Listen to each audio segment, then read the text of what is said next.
to proceed to the Department of History. Thank you all for your gracious presence, your silence, and which is a great support to us. And thank you all.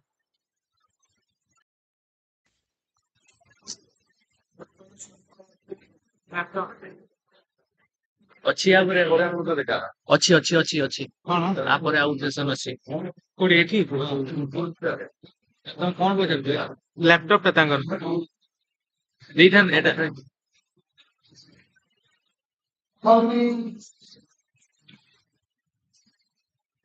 ଚାଲିଛି ବା ସେଟା ହେଇଯାଇଛି connect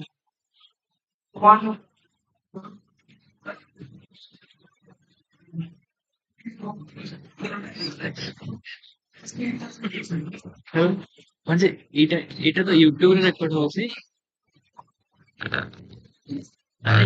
ଏଇ camera ହଉନି ଏଇ camera ଚାଲିଛି ଯୋଉ ଏଟା କିଛି ୟୁଜ ନାହିଁ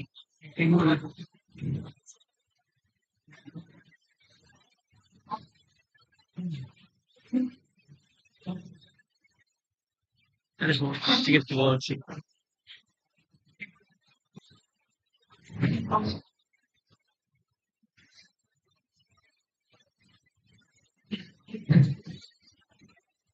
ଫୋନ୍ ଟା ଟ୍ରେଲ୍ ମୋଟା ହଁ ତମେ ପଡିଯିବ ଠିକ ଅଛି ସବୁ ଠିକ ଆରେ ସ୍ଲୋ ହେଇଗଲା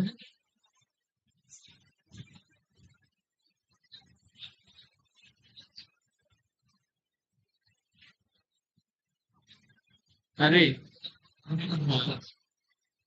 ନା ଏଇଠି ସ୍ଲୋ ମାନେ କେତେ ପି ଟା କମେଇଦବା ଥାଏ ନା ଠିକ ଅଛି ଠିକ ଅଛି ଆମକୁ କ୍ୱାଲିଟି ନାହିଁ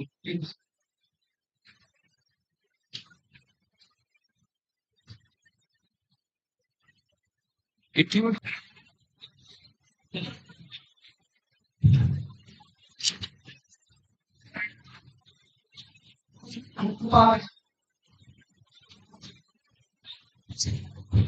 ଠିକ ଅଛି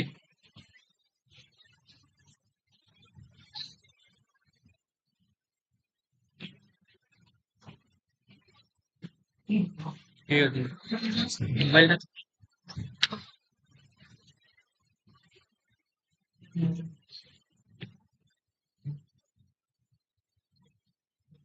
चल चल चल चल चल what the reaction की action में ठीक है बहुत है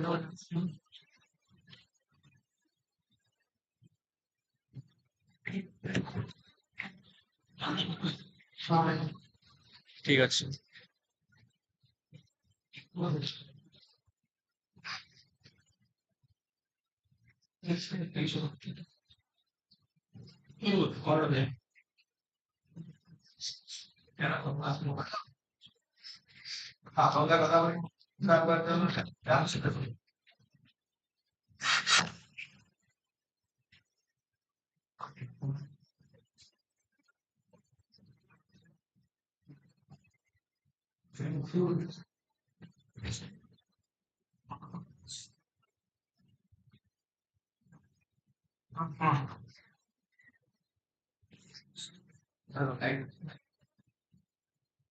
राइट बिल्कुल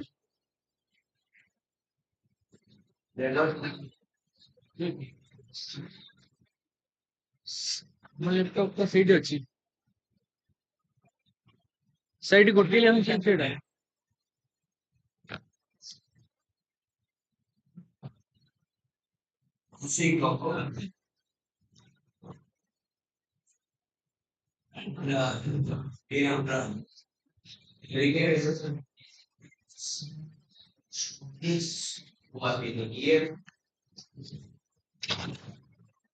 Here are we read a strength seminar on archaeology, the that the souls itself the power the descent ସେଇଠି ଗୋଟେ ଅଛି ଲ୍ୟାପଟପ୍ କୋଉଠି ସେଇଠି ଅଛି ଗୋଟେ the surface in ତମକୁ Odisha କହିଥିଲି ନା ready star.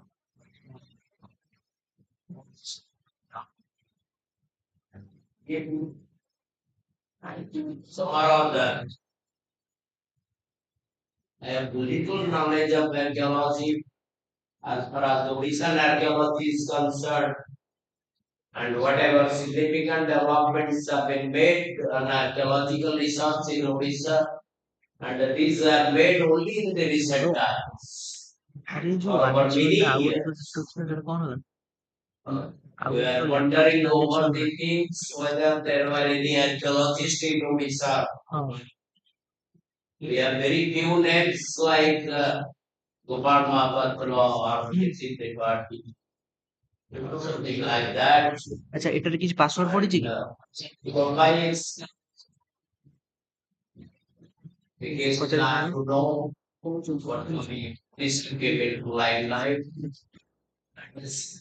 Researches have been undertaken during the last 20 years, specifically during the last 30 years. So many advances have been made in research archaeology, and we have a very clear-cut picture about the prehistoric past, about the early historic Orissa, and about the Chalcolithic Orissa.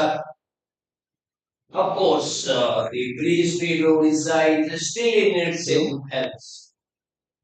हाँ sir sir laptop है ही गलो sir 2 days back, I had the ठीक है sir actually go through a paper by Gandhra Joglekar where I found a sir समय ना very valuable site from Baspur being described by Gandhra Joglekar, and that was a comprehensive report on a middle Paleolithic finding in the Kurdara region, which was which remained unnoticed by the scholars. And of course, the paper was not comprehensive in many ways. But coming over to the early historic researches, researches on early historic, so the period is concerned, we have tremendous works which have been done by Ravi Mahanti, Umakanta Mishra, and many other scholars who have given really a shape to the Odisha archaeology. And in view of intense political activity which was going on during that period after the invasion of Ashoka, invasion of Kalinga by Ashoka during 3rd century BC. And so we still then some areas. The title of the seminar refers to the problems and perspectives. There are many perspectives of the seminar, and many dimensions will be looked into by the scholars who deliver in their deliberations. And as far as early history is concerned, you know that the archaeologists the southern part of Orissa, particularly the Malkangir, Nabarangpur, Raigada, Koramput, Gajapati, and so the almost 9 districts of Orissa out of 30 districts. So they remained unscanned from the early historical position, whereas South Orissa witnessed intense political activity, and we have seen that. And we are listening to the lectures by Dyalan, where he tried to trace the economic and cultural activity between Orissa and Tamil Nadu since 3rd century BC. And of course, there are problems about archaeology and historical parlance. And virtually, so many of the archaeological findings, very unfortunately, didn't find its way into the historical frameworks. Didn't find. So to see that the Sisupalagada report of 1948 that could hardly find its way into the historical textbooks, although the publication of the report is more than 70 years old. and still then the report has not been analyzed. Even if, from a historical perspective, neither the historians nor the archaeologists have been propagated to the societal aspect of the archaeological sites. In any case, we would have a 3 day long seminar deliberations on various themes, studying from prehistory, and we have scholars from across the whole country, from Deccan College, from ASI, from Calcutta University, and from many other places. And I hope that this seminar would be a very fruitful one, and the papers would be considered for the compilation of a felicitation volume in honor of Professor K. Basu. So with this I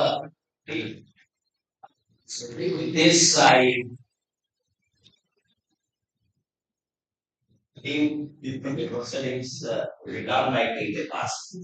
Thank you.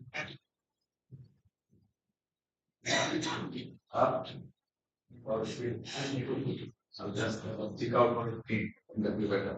Yes, I know. You see the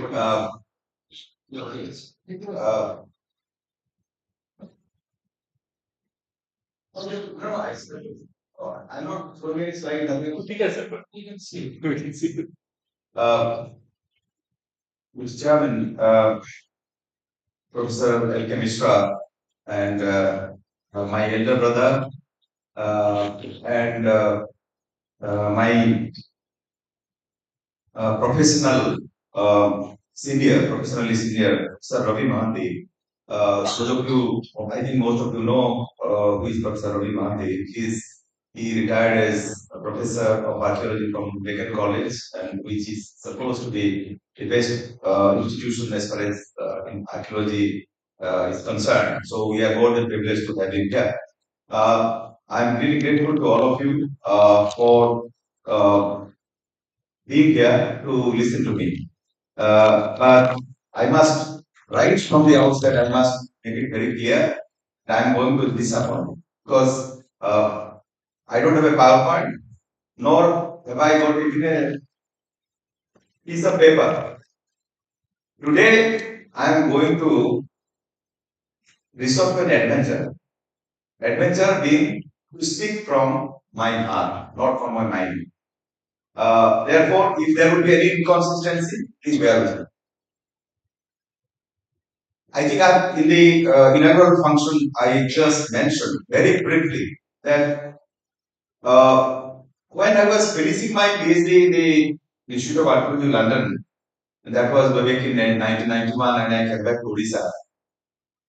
And I used to have our friends in different places, senior scholars, friends, and some. Everybody used to ask, "Kare Odisha mein kuch nahi ho raha. Nothing is happening in Odisha, as far as archaeology is concerned." So that made me think, is it so? Then at the time, Dr. Pradeep Mahanti, who was finishing his PhD, I think he had finished his PhD by that time with Dr. Padaya on Mesolithic Keonjhar. And he also came and he suggested that why shouldn't we edit a volume? Because I thought that it is important. By that time, there were 2 volumes on archaeology of Odisha by Mr. Mahapatra. R.P. Mahapatra. R.P. Mohapatra's 2 volumes on archaeology of Odisha was there, that was published in 1980s. And those were very interesting volumes, but those were basically on sites and monuments. I felt that there has to be a volume which should include right from prehistory to the medieval. Because what was happening in Odisha at the time was, in anthropology department, they were teaching prehistory, and therefore they would stop at 600, in 600 BC. Not even 600 BC, up to Neolithic, Paleolithic to Neolithic. And at that time, it was believed that there was no Chalcolithic in Odisha. No metal is remains in Odisha, although copper double X's were found from Baganapid way back in the early part of this tradition.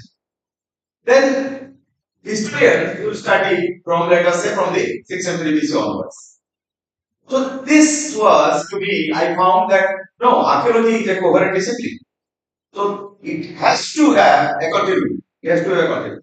So the first objective of mine was that the volume should have papers right from prehistory to the medieval period. That was the first thought I entertained. And then I started looking for potential authors. And we initially we thought we should have 15 persons together. That's all. But it took me about 7 years because this project I started in '93 and ended up because by the time it was published it was around 2000 because '99 we censored it. So 6 years I took. So many people thought that perhaps this book is not coming because those who have submitted are the. But then what I thought was I started writing to different people, whether it is Osho Ghosh from Calcutta to Ranjana Raj. She was also from Calcutta. And then we requested all our friends who were working in different universities at the time. And the point was, I did not include only celebrities like Professor Karuna Sagar Behra.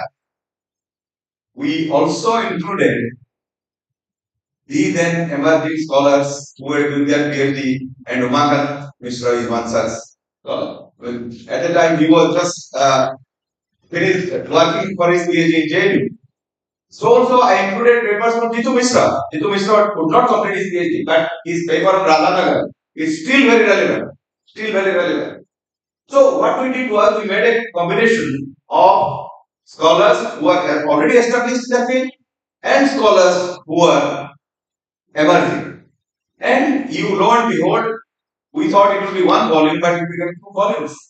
And it had a number of important aspects. What? And Professor Harman Kulke wrote the foreword. Professor Harman Kulke wrote the foreword for that volume. And for your information, this book was reviewed in the very famous journal of antiquity. It was reviewed in antiquity, and Martin Brunner, my friend, German friend, who was a student of Professor Kulke, he reviewed it.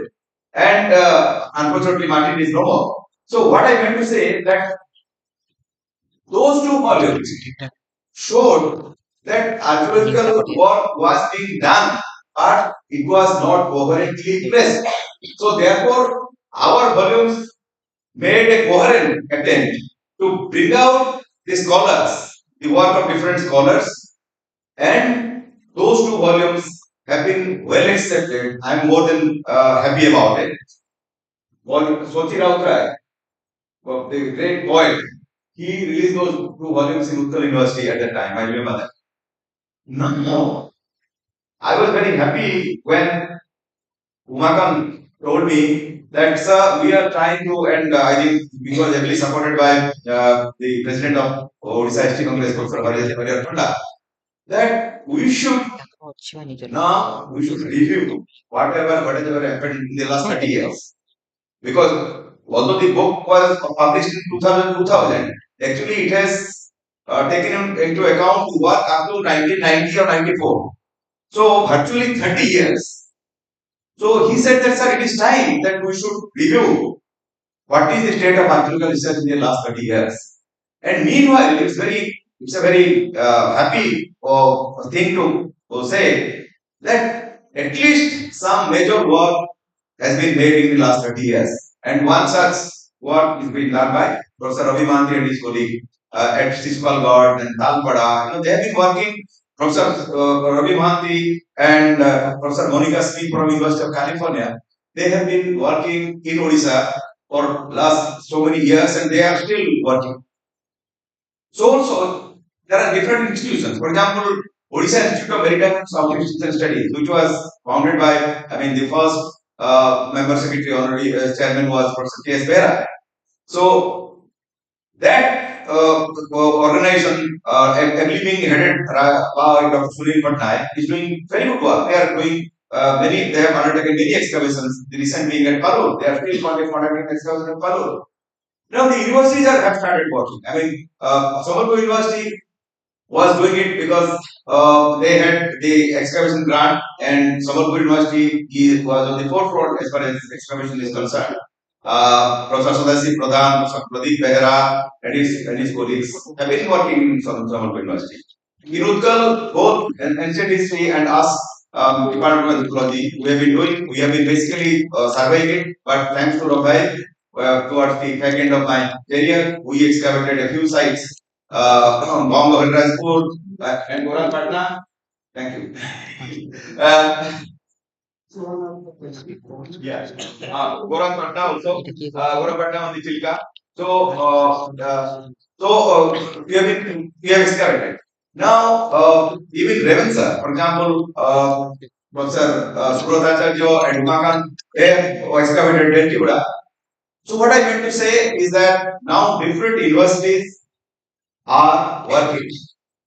So, this is the point. Now, so therefore, these institutions must continue to work. That is what my observation is, and you'll be happy to know that during these 6, 7 months, 7.5 months that I remained my additional charge of Director General of India, I had I had told my colleagues there that ASI is having funds to excavate, but ASI is not able to spend its full grant, whatever grant they are receiving as far as excavation is concerned. On the contrary, the university are dying for funds. So therefore, Agriculture of India previously used to give some support to the universities as far as excavation is concerned. So I have impressed upon my colleagues, and I hope that will be considered adequately. Another given to Agriculture of India, and I think if that is accepted by the government, and I am every reason to feel that it will be accepted, that some fellowships will be introduced so that students passing out having net and slate will have access to excavated materials of ASI for their PhDs. That's that. I mean, both the Secretary Government of India and the Financial Advisor, they have agreed in principle. I have moved to file. That is the process, and I hope it might come through. If that will come through, that will be better. That will be in the interest of both Agriculture of India and our and university as well as the students.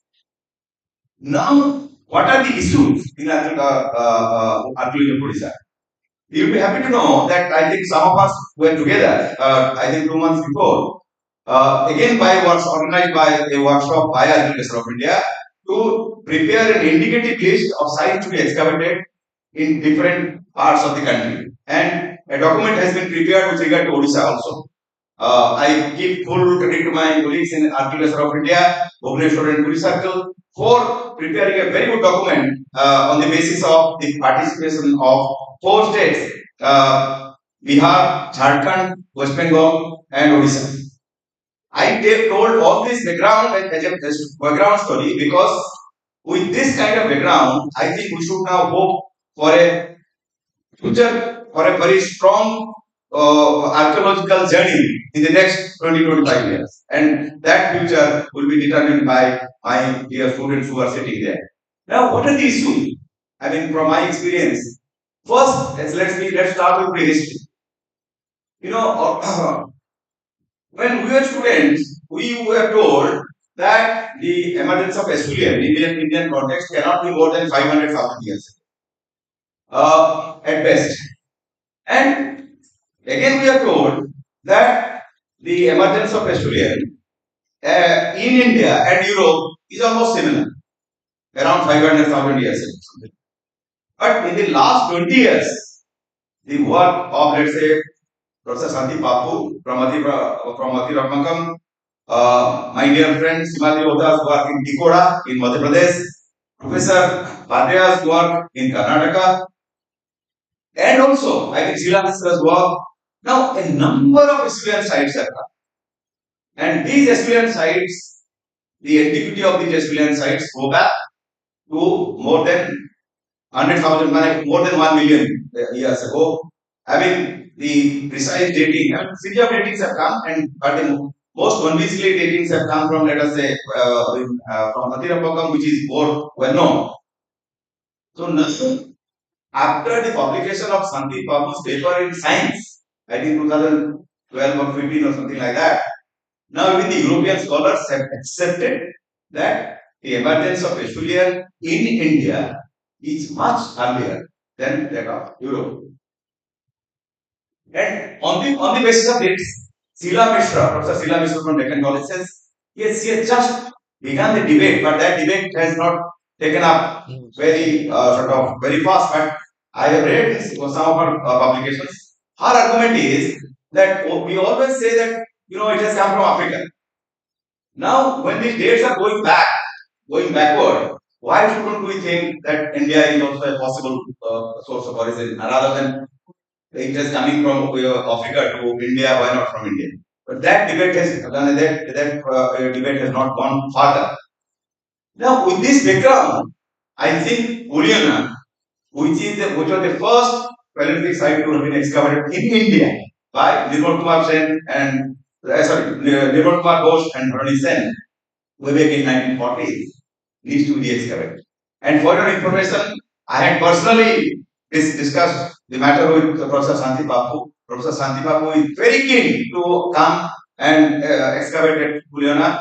And now that we have an anthropology department at Maharaja Srinathandra Bandha University in Baripada, and Dr. Vasanta Mahanto, who is my student, who is now the head of the department, he is also interested. My colleagues in ASI are here. I think it is time that Puliana has to be excavated. And my friend Professor Suraj Chakravarti, who is no more, he had already argued on the basis of relative chronology that Puliana could be early Pleistocene.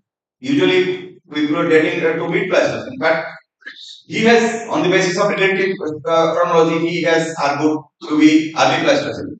But now that all these sites, as I said, have been excavated and they have gone back to much antique period, a very period of antiquity, I'm sure Puliana will give that kind of dates. So, excavation of Puliana should be a priority for all of us. Now, coming to, let's say, when we're talking of Mesolithic, there are plenty of Mesolithic sites, and there are so many PhD theses have come in the Western Odisha also. People used to think that the Acheulean in Western Odisha were not much there, but then John River Valley and survey has proved it otherwise. Now, coming to Mesolithic, there are plenty of Mesolithic sites in various parts of the state, but there are different issues. Let's say in undivided Koraput, let's say thousands of varieties of wild rice is there, Osteotic linguistics groups are there, and Mesolithic. Now, can we think in terms of Mesolithic and Neolithic? Now, can we think in terms of let us say the secondary origin of agriculture in some part of the Odisha? Professor Ravi Mandi's team, along with our friend from Institute of Pathology, Professor Dorian Fuller, they are dealing with the agricultural aspects from Odisha archaeological remains. I think Professor Ravi Mandi will be saying, who knows more about that issue than me. But the other issue is, when you talk of Neolithic, take incipient agriculture. The important thing about Neolithic is, apart from that it is dealing with incipient agriculture, our connection with mainland Southeast Asia is supposed to be during Neolithic time, and that used to be the landmass through Northeast India. Now, it is believed that apart from this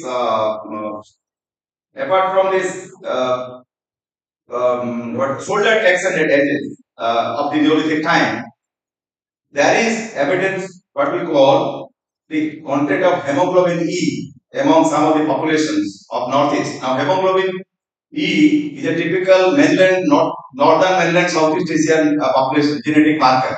Now, hemoglobin is also found in some of the ethnic groups of Northeast India, and hemoglobin E also is found in some of the populations of Bengal and Odisha also. And the other thing is the Austroasiatic linguistic groups. Now, Austroasiatic linguistic groups you will find also in northern mainland Southeast Asia, Northeast India, and the terminal point of distribution of Austroasiatic linguistic groups is the undivided Koraput. So, is it possible to link all these things? Now, that's a challenge. Now, coming to the Chalcolithic, You see, Jivan Patnaik's, Professor Dr. Jivan Patnaik's excavation at Suabarai, I'm very happy to say that his publication report is published by ASI. According to him, there is a clear-cut hiatus between Neolithic and Chalcolithic.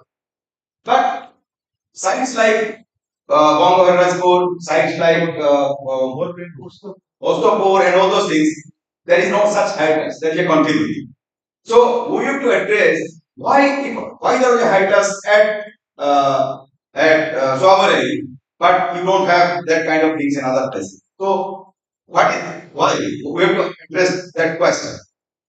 Now the other question is that now that in the coastal area we have a number of Neolithic Chalcolithic sites have been excavated. Now at least we are having a diagnostic pottery tiles, which was missing earlier. So therefore, how the basis of what we call the early farming communities was laid, that is coming from Chalcolithic time. So the ଆମର ଯୋଉ ଗ୍ରାମ୍ୟ ସଂସ୍କୃତି ବା ଗ୍ରାମ୍ୟ ସଂସ୍କୃତିର ଯୋଉ ତାର ଯୋଉ ବେସିସ୍ ଟା ଯୋଉଟା ଫାଉଣ୍ଡେସନ ଟା ସେଇଟା ଚାଲୁଛି ଅଛି ତେଣୁ ତୁମେ ଯୋଉ ଗାଁ ଦେଖୁଛ ବର୍ତ୍ତମାନ ତାର ଫାଉଣ୍ଡେସନ ହଉଛି ଚାଲୁଛି କାରଣ ଏଗ୍ରାରିଆନ based and settle agrarian based our rural community. Secondly, I mean there is a common element in coastal Odisha what I found is this round shaped habitat, the circular habitat from a number of sites. Circular habitats, evidence of circular habitats is coming. Then the question is, so when we have a background of agriculture based early farming communities, let's say it is coming from around 1500 BC, something like that. 1800 BC onwards. So you are having a Sisipal god around 7th century BC. So when in 1940s, when this Sisipal god was excavated, it was a flourished town. Now that was dated from 3rd century BC to 4th century AD. Now, because everything was related to Osokan inscription. Osokan inscription came in 3rd century BC, therefore everything has to be squeezed into 3rd century BC. But now, on the basis of subsequent work of Professor Ravi Manthi and Professor Monica Smith, now that has been pushed to 6th or 7th century BC. Now, if you think of the emergence of Chalcolithic in Odisha from let us say around 1800 BC and emergence of urbanization. So you took about 1000 years from rural based economy to an urban based economy. Now, what is the basis of urban based economy? An urban based economy is one, unless you have a surplus, agrarian surplus, you cannot have an urban center. So therefore, you had sufficient agrarian surplus which could facilitate the growth of an urban center like this one. Now, when you come to urbanization, the issue of square pattern fortification I was mentioning in the morning. Now, interestingly, you have Sisupalgarh, you have Gaugarh, and you have also Lakhi and Talapada and other sites, series of sites on the coastal Odisha square. Now, it is Kautilya Shastra says that there is an ideal town. Now, if that is an ideal town planning, so you see early historic urban centers, series of urban centers at a regular interval. After a short distance, you will find that. Not in the scale of Sisupalgarh. Smaller scale. So now, therefore, this is another question. Why so many square pattern early historic fortifications? That's an issue. Another issue as far as urbanization is concerned is, now you have Sisupalgarh on the coastal Odisha eastern coast, Jowgarh on south Odisha, Asurgarh divided for Kalahandi, and then Viratgarh in northern Odisha. Now, at least excavations have taken place as far as Sisupalgarh, Jowgarh, and Asurgarh is concerned. But as far as Viratgarh is concerned, that is a one, my mistake. Nothing much is known except from 1930s, where some excavations have taken place, and in the early medieval period, there is a teaching sub-school. There is a sub-school of architecture, making of sculptures traditions. Now, If you want to know the variations of the process of the growth of urbanization archaeologically, we must have to know the regional variations. Now, as far as my understanding goes, uh, the emergence of urbanization in coastal Odisha, including Sisipalgarh, has to deal more with intensification of agriculture because of the fertile land. Intensification of agriculture, number one. Number two, exchange, trade and exchange between interior Odisha and coastal Odisha and maybe to Southeast Asia. So this could be the two more economic basis for the growth of coastal Odisha urbanization. The moment you go to Western Odisha, Asurgarh, those are the places, those are known for semi-precious stone mines, even now. And the DTs, the name of the DTs you see, those are related to semi-precious stones. Some story, DT of resource.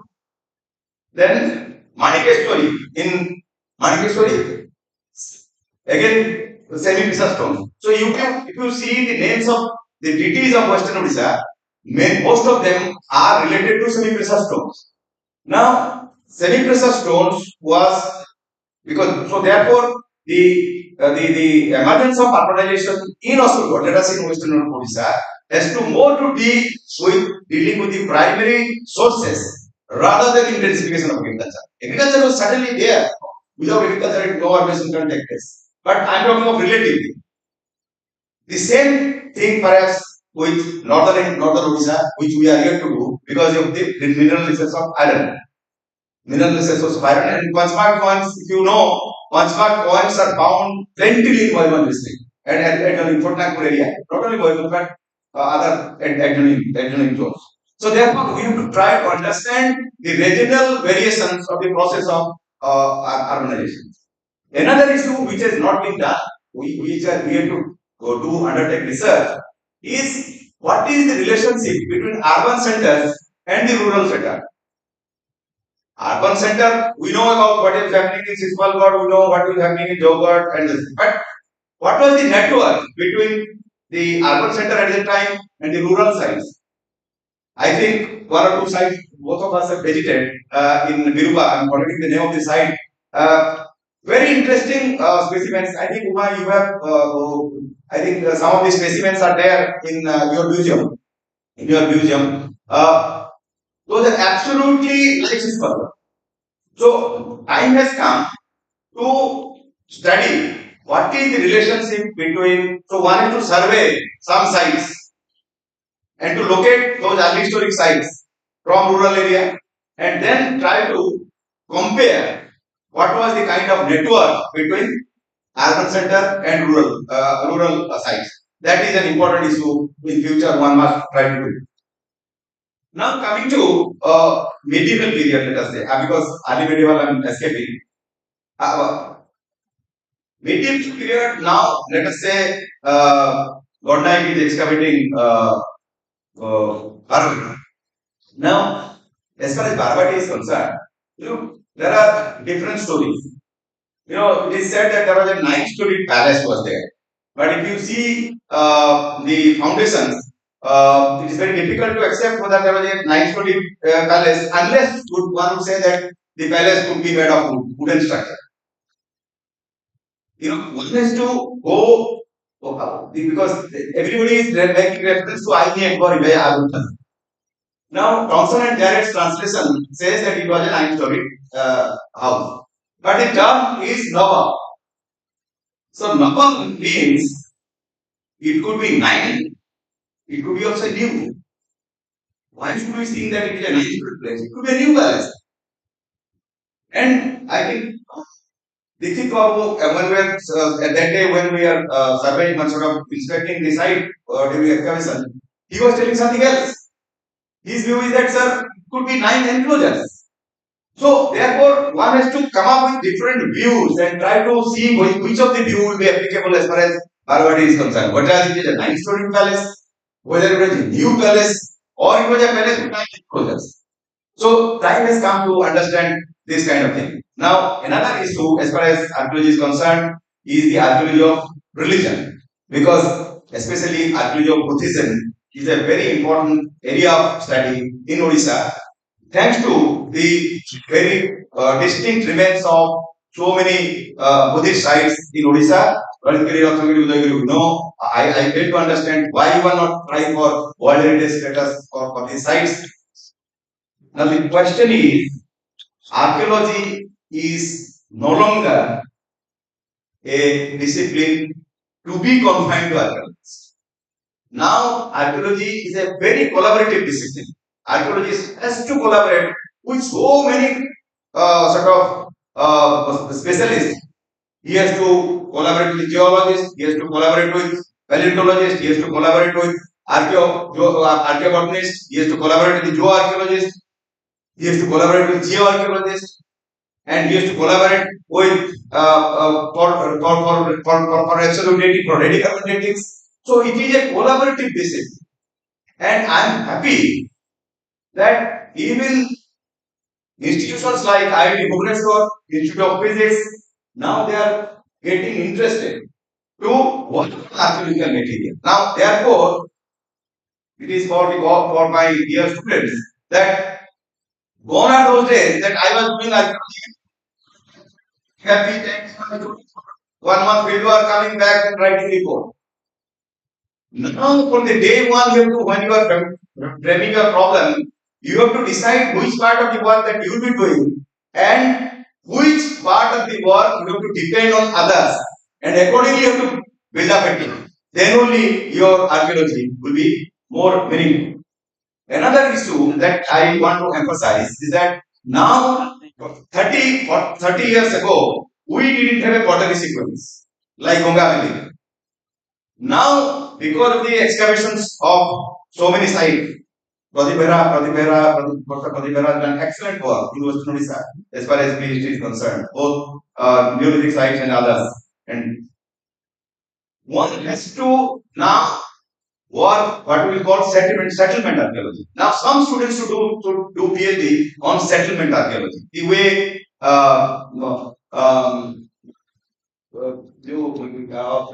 Makanlal. So in 80s, Makanlal has worked in Ganga Valley. Now it is time that someone should do settlement archaeology because you have got dynasty pottery sequence. Now I'm very happy that my student, Dr. Kaushik Gangapadhyay from University of Calcutta, he is excavating Neolithic sites very bordering Odisha. So his work will have tremendous implications for us. Our head of the Department of Archaeology, Calcutta University, is also working on epigraphical aspects of Odisha, having their implications for Odisha. Now, another issue is the maritime archaeology, which I think Sunil Patnaik and his team is doing good work. But then they are excavating Palur. Now, it is said that up to Palur, up to Chilka, the classical account says that up to Chilka, they were making a coastal voyage. And then you have got different kind of possibilities. You can follow the coast up to Bengal and Bangladesh and then go to Southeast Asia, or you can make a transoceanic voyage from Chilka. So now they are excavating Palu. So I have a feeling that we have to do much work as far as maritime archaeology is concerned. On the basis of maritime archaeology, only we have excavated a few sites in coastal Odisha with a bearing of trade and commerce. But there are certain shipwrecks on the Bay of Bengal. Nothing has been done on that. Nothing has been done on that. Now, with this, I will expect that our students will take over from we have left. I am more than happy that Ravenshaw University is organizing an exclusive seminar on recent advances in archaeology of Odisha. You will be listening to the distinguished speakers and you will be knowing what is the depth of archaeological research in the state, and I am sure our students will take them forward so that after another 20 years you can say that the archaeological research is no less than any part of the country. When I began my career as a young lecturer, I was feeling diffident that in comparison to Deccan, in comparison to Gonga Valley, we have hardly any archaeological research in Odisha. Now at least that we are still lagging behind, but not to the extent what was in my time. I think some work has been done in the last 30 years thanks to the untiring efforts of so many institutions, so many individuals. I'm sure now that young faculties are there in various universities and the students are working, I'm sure much more work will be done. But here, I'm saying with a rider. I think we have to, I think Rabbi or Sir Alchemy, those of us who are retired, we have to impress upon all universities that they should earmark certain exclusive funds for archaeological work. Otherwise, nothing is going to happen. I was given not more than 5,000 in my career. Entire life में 5,000 से ज़्यादा रुपया मेरे को नहीं मिला था for field work.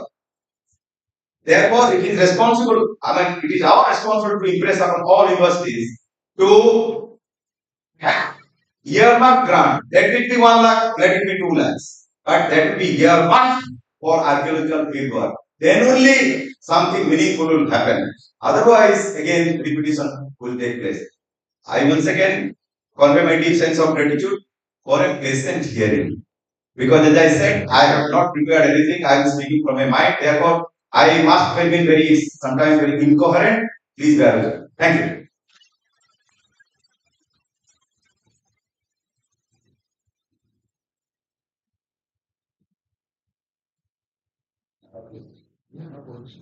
So I express my gratitude to Professor A.K. Basa for delivering a wonderful lecture and particularly highlighting the problems and issues of Odisha healthcare. In this context, I would just say 1 or 2 lines. In the recent times, virtually one of the latest book of Umakanta Misra, that is, which is released today. That is from Village to Palace, provides a wonderful insight into the early historic picture of Orissa.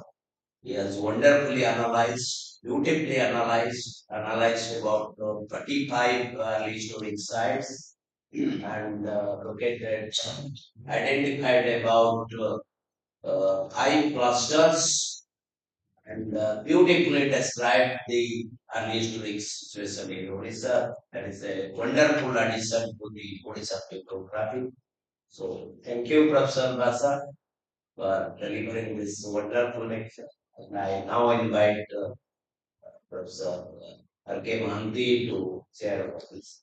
And he is to make a presentation. Before he does that, let me just He will make a presentation before. Okay. Professor Ravi Mahanti studied in BJP College and then he went to Deccan College, did his MA and PhD. He did his PhD under Professor S.B. Dev. And then his PhD was on art history of Odisha. But then he shifted his interest to megalithic traditions and especially in Vidarbha and he had very good experience. I think he's one of the leading experts on megalithic Vidarbha. He also excavated along with Professor B.N. Mishra and Professor Basant Balasan, the overlooked Chalcolithic site of Balasan. And after that, I always used to pinch him that you are based in Deccan College, Rabbi, you have to do something on this. I mean, because I used to go to Deccan College almost every vacation. And he took the challenge very seriously. And along with Professor Monica Smith, they have been working in Odisha for last 25 years at least. 28 years, 20 years.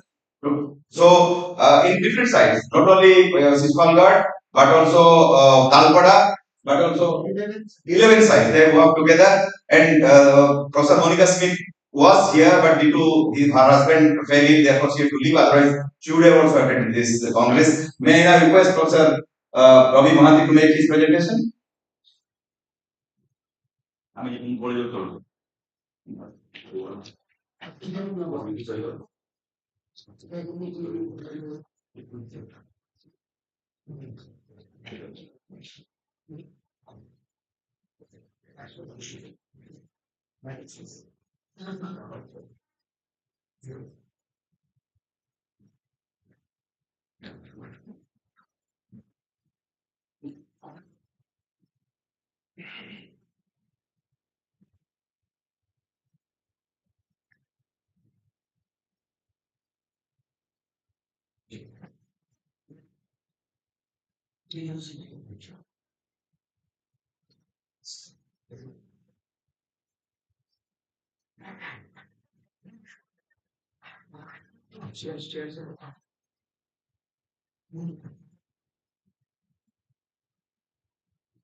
ତମ ଲାପଟପଟା ଦେଲ ନା?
ଚାଫା କରିଛ?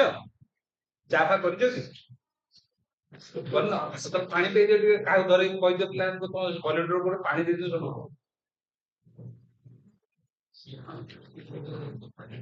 ପାଣି ଏଠି ଅଛି, କହିଦିଅ ଦେଇଦିଅ। ହଁ, ଦେଇଦେଲେ ସବୁ।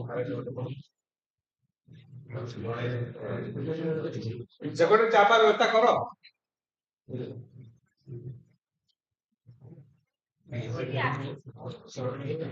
ଓହୋ, ମାନେ ୟୁନିଭର୍ସିଟି ମନା କରିଥିଲା।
नमस्कार, शुभ संध्या.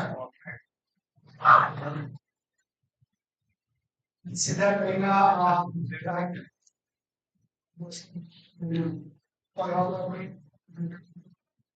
किशोर का सब ଆମର ସହିତ ସହଯୋଗ କରିଛନ୍ତି ବହୁତ ଜାଗାରେ ବହୁତ କାମ ବି କରିବା ପାଇଁ ବହୁତ କାମ କରିଛୁ ତା ବ୍ୟତୀତ ଏ କେବଳ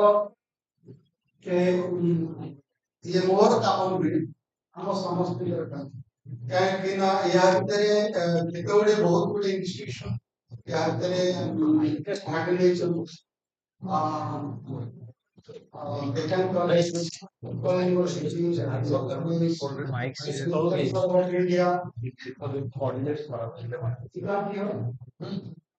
So, and University College London, UCL, California, and sometimes Harvard University, and sometimes Oxford University, Pakistan. So we have many, I mean to say when Bishop was studying, that is not an individual work because we have to get the work done who are expert in different aspects in archaeology. So hence it is not only my work or Deccan College work, it is the combined work of many institutions involved in this.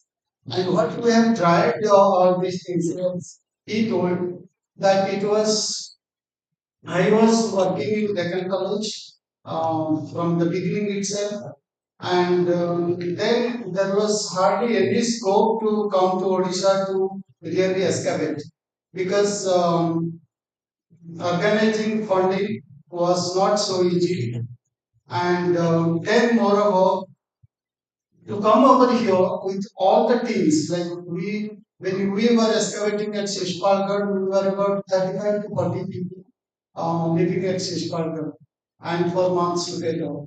Their transport, their logistic arrangements, food, everything possible, including the people the villagers who were helping us for excavating and documenting.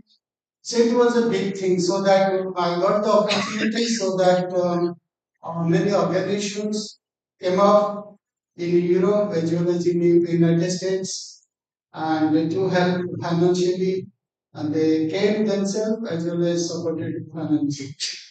So sometimes our we excavated to three sites. Mostly it was our personal generated resources that he did tell. So we contributed from our own pocket, or sometimes we get little funding from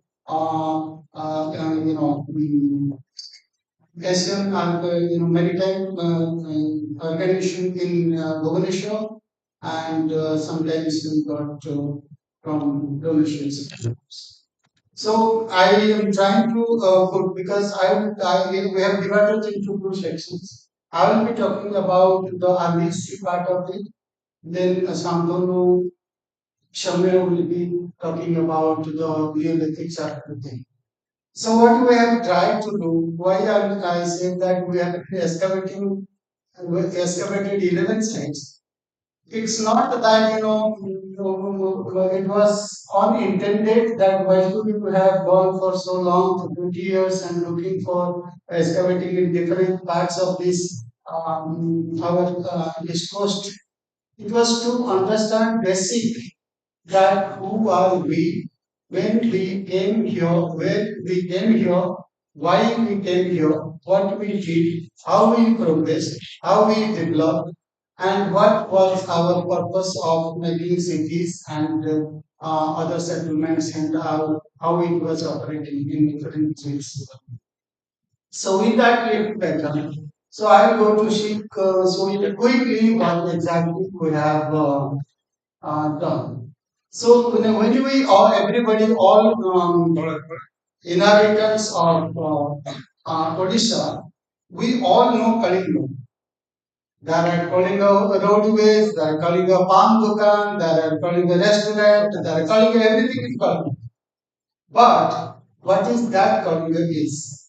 Why so Kalinga is so famous? Was once so famous. Today morning also was well documented that why we have been talking about Kalinga, whether it was anything to do with the Magadha that it ignored us to conquer, or it was fearful of us to conquer, or it was something kind of a relationship, because political relationship, when it is sometimes strong, probably they are going to conquer, because sometimes it has happened that in the past Lichavis were rarely conquered by the early historic people, because they have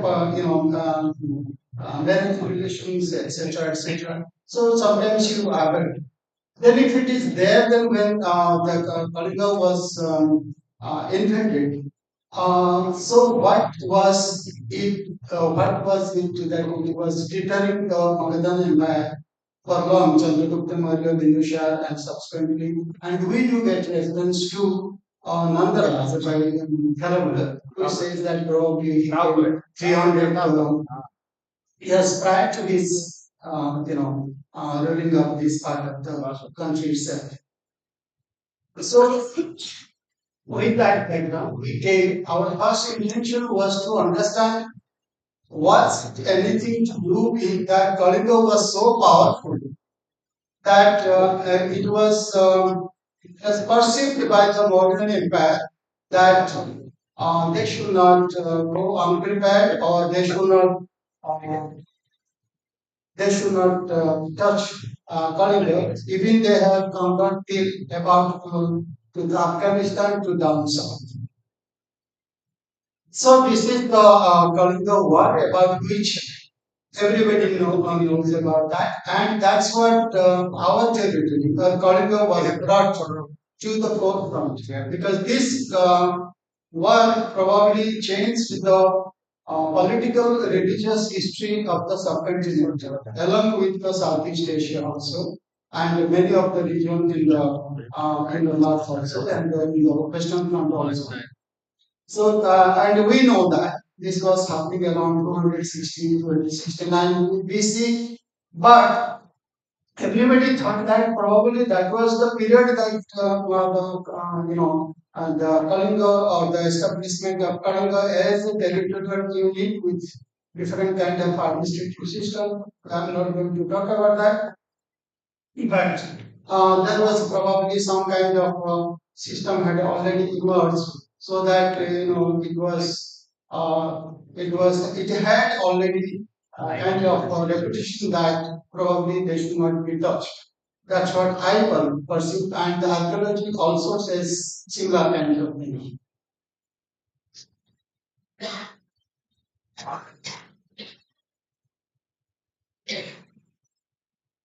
मगर मगर समय दहो समय दहो अब पानी कैसे होती है नहीं समय दहो डॉक्टर ना ଏତିକି ଲାଇନ୍ ଆପଣ କହିପାରିବେ ନା କି ଦରକାର ଆଉ କିଛି line and when we come to the landscape of Bhubaneswar, you can see the Shishpalgarh in the middle, and you can see the Dholi in one side and the Khandvi. So that's what the kind of the landscape where political activities or the administrative activities was probably operated upon. So this is what you will get to see about Shishpalgarh. When we excavated, now the scenario is completely changed. When we came to do it, the vacant land was probably 90%. Now the occupied land is probably 95%. so you don't have much. So this is what we did, but this was one of the most ideally planned city anywhere in the world. Sometimes when I spoke in different seminars and conferences in some of the outside the countries like in Europe or in the United States, etc., or in other parts of the world, they were wondering really, do we have sometimes similar kind of this operating back to so are we doing? So well regulated. So we have here it is 1 square kilometer, that means 1 kilometer by 1 kilometer. Each side has the two gateways, and so that it makes 8 gateways. So if you join the gateways, so it becomes 9 squares. So the 9 squares, as we refer to the Kautilya's Arthashastra, I again feel that Kautilya's Arthashastra was trying to record what he or he probably heard or came to know about Shishparkar, because his state is much better than the establishment of Shishparkar. So that the 9 squares, he said that which square will be inhabited by which kind of people, because cities were not only then was inhabited by the administrative personnel. There were many people, as far as we have calculated, looking into the structural remains and their kind of layout, that at least any given time in the upper level of the startup where we could do too much work, that at least about 20,000 to 25,000 people were living. So there, not all of them were involved in administration. They were definitely, we excavated in 7 localities. They gave different kinds of activities which was pursued. Now it is like this. So when we go inside, there is a massive fortification wall, and it's about somewhere it is about 30 to 40 feet high, or sometimes it is wide, the width is also about 40 to 50 feet, 60 feet width, and that is on the surface which is visible. But when we try to dig it in the outer periphery, the wall was about 6 7 meters below the present day surrounding areas. So that means once when it was standing, probably it had about 12 meters height, 10 to 12 meter height at any place. So to organize such a large amount of manpower at that moment and to construct a kind of city layout, which was when we see in and then when we took some kind of modern or recent advanced techniques to understand without excavating the ground kind of layout, it gave very interesting, you know, observation that all the gateways, 8 gateways, were directly connected by the roads, and each road was bisected again to violence and supplements. So that's how each lane had several houses, well-lit houses. This is what we see in the kind of topographic surveys that again from the water management, each corner large tanks, which you can see at the central on the center of the site itself had a large tank, and the fortification wall was encircled by the moat. So when we look into that situation, even today when Professor Bibla when we also, we couldn't dig more, without waterlogging more than 2 meters. So below 2 meters, there were about 5 to 6 meter deposit. So this moat and the fortification wall served as a kind of a system where the rainwater was probably conserved to support large number of wells which we have documented, about 35 40 wells we have documented. So that was sufficient that people need not go out unless otherwise it is needed. The gateways one you all must know the boys and girls from Revansa College as such. You must go and walk through the gateways. When I used to walk through, I used to feel that probably I am Tharwad because it was so beautiful. It was so impressive that it's so the height and the weight and the kind of construction. Nowhere in the world you would have such kind of gateways. We excavated another gateway to understand its presence and its activity. What we found that was linked to the rivulet Gangua, which again connected to the Daya, and that was the passage where through the boats used to come up to the site itself. There was a kind of a jetty, and there was a warehouse within the gateways. So it was not only this is how the our this geophysical survey showed about the roads and the violence lens. This is how you see. This is I have taken from Bibilal's excavation, how the fortification wall was not constructed at one time.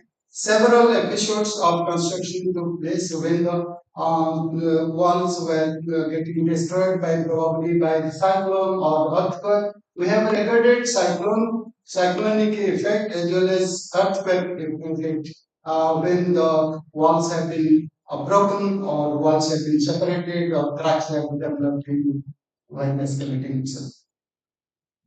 So this is how the external internal what I am saying that internal deposit is about 7.5 meters, but outside the fortification wall has been already covered by about 4 to 5 meters. So over the years, over the centuries, the landscape has completely changed. The outer the landscape has got good amount of deposit over the years. That we have seen at almost all sites which we have excavated, whether it is Golbai Shasam or it is at Talpada or we have seen at Ostapur or we have seen at Darbhanga, everywhere. The sites began at least about 4 to 5 meters below the present day level. So over the years, you can imagine that so much of flood deposits or fluid deposits have taken place. In other words, when we go to the Google Earth, we see there was probably large number of water bodies which was providing enough facilities for agricultural purposes as well as aquatic resources. That's what this part was most favored by the early agriculturists and subsequent people also, Zarkulitic and early Adams. These are our kind of findings when we got through the fortification wall and also saw that kind of activities out the sites. That's what it reminds about Karavala says that he again repaired the fortification wall and also brought back the Jinasana which he placed it in the city. That will see it again whether it is his activity or it had something to do with.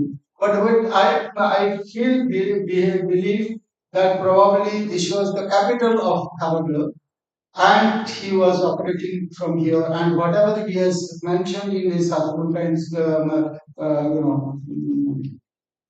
category description is almost we get to see from the descriptions.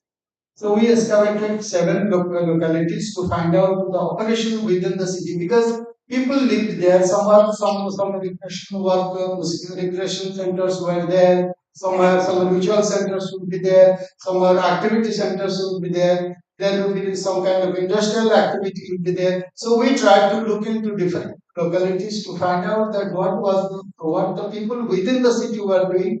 When we excavated outside the city, also there were people living contemporary inside.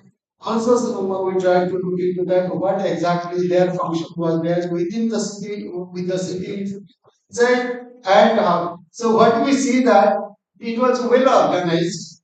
The people who lived in outside, they were probably kind of production.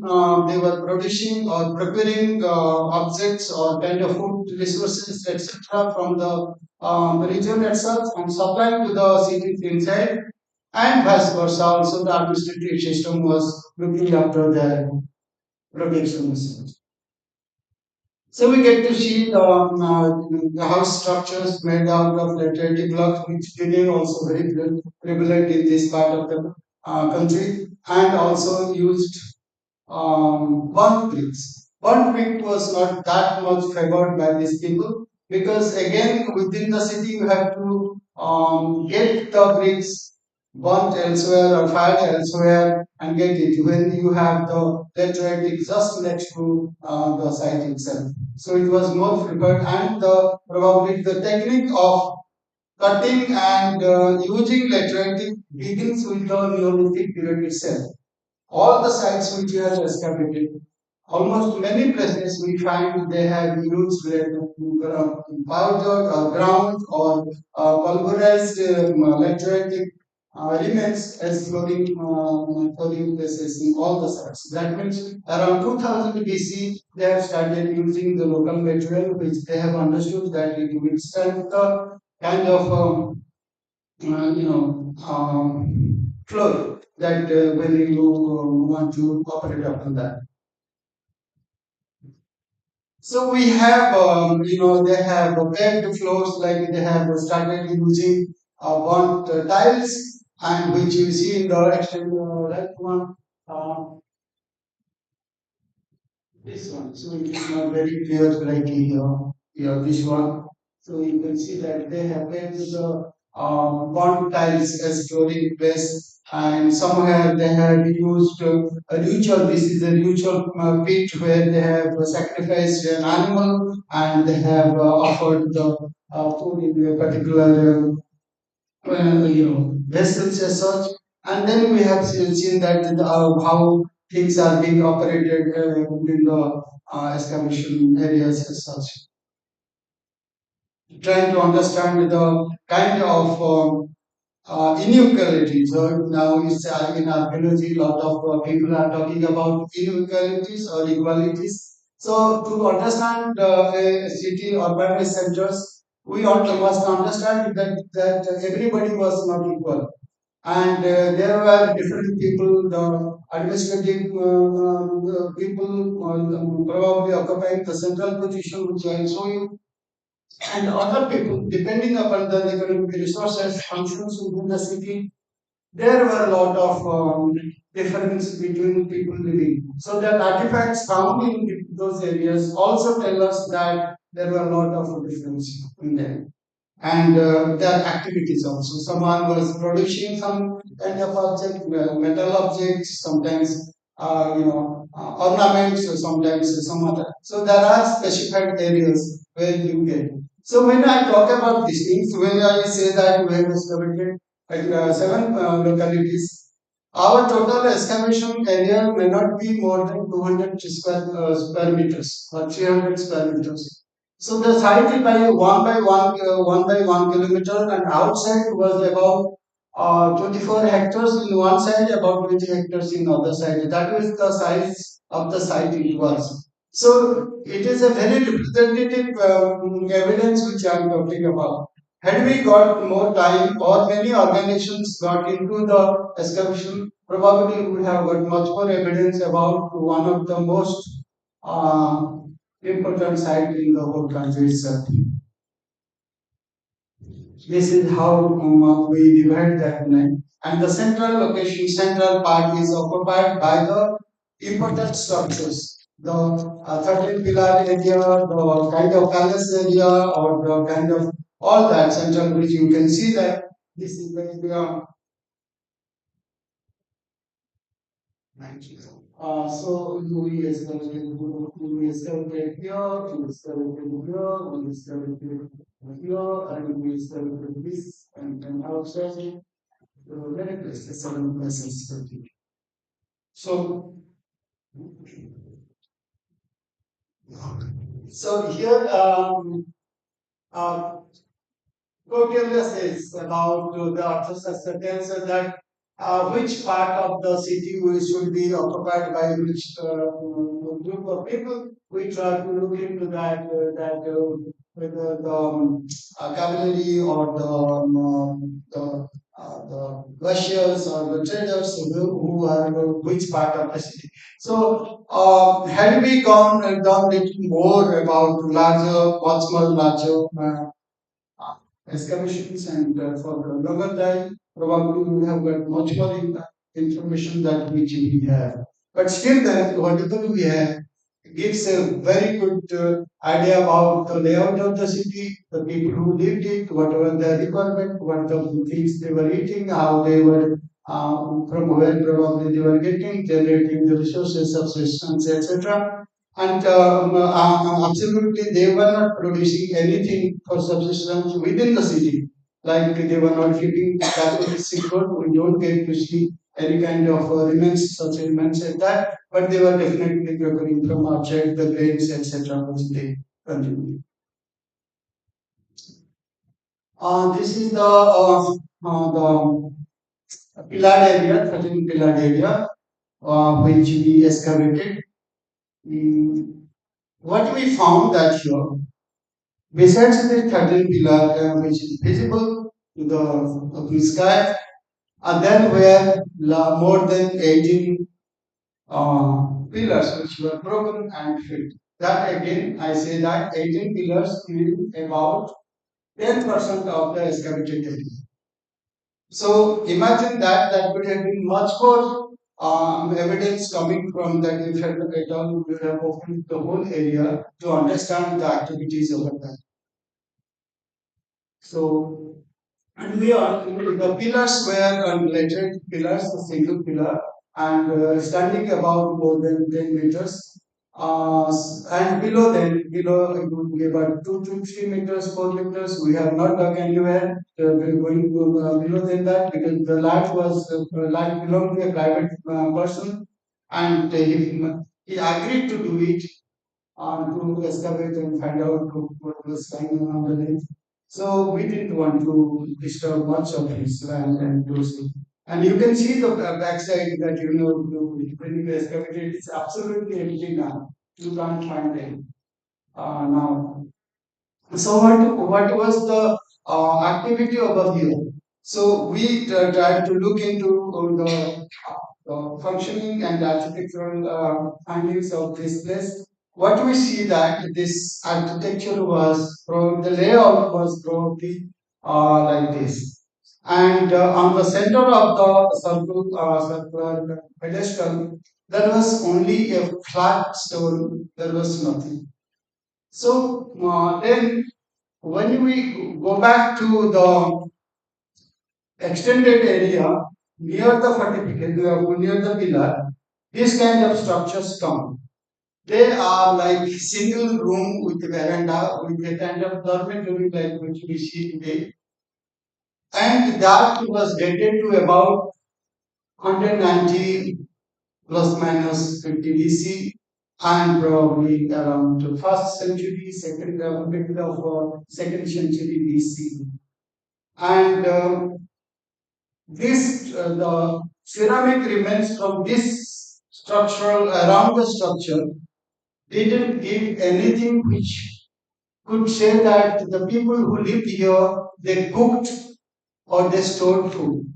It was probably kind of a dormitory where the food was supplied from the neighborhood, and only the dishes where people could eat was there, plenty of them, huge heaps of them. So it was probably kind of a place where people, not inhabitants, but probably some people who came over here, stayed over here, who stayed, we do not know, but probably it coincides with the Kharavades invasion to the lot and bringing back the Janasana, which is contemporary to the observations, and he places there. So if at all we try to correlate something with the literature and with the archaeology. This is one of the good, reason to say that probably it was this place where he brought back again, which was taken by the Nandarasa sometime 400 years, 300 years before him.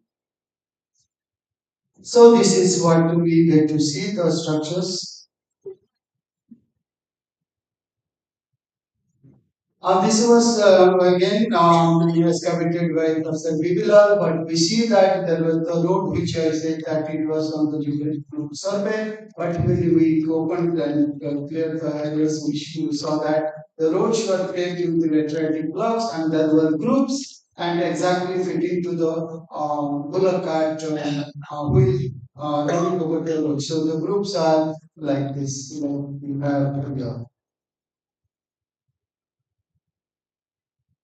So the water table was very high, so we had to use pumps to remove the water and then to go down to see the cultural deposit and side by side we try to use that water to filter all the artifacts from there so that we could collect almost all the minor and small antiquities and artifacts. So which otherwise you will have to be difficult to with resolve these artifacts.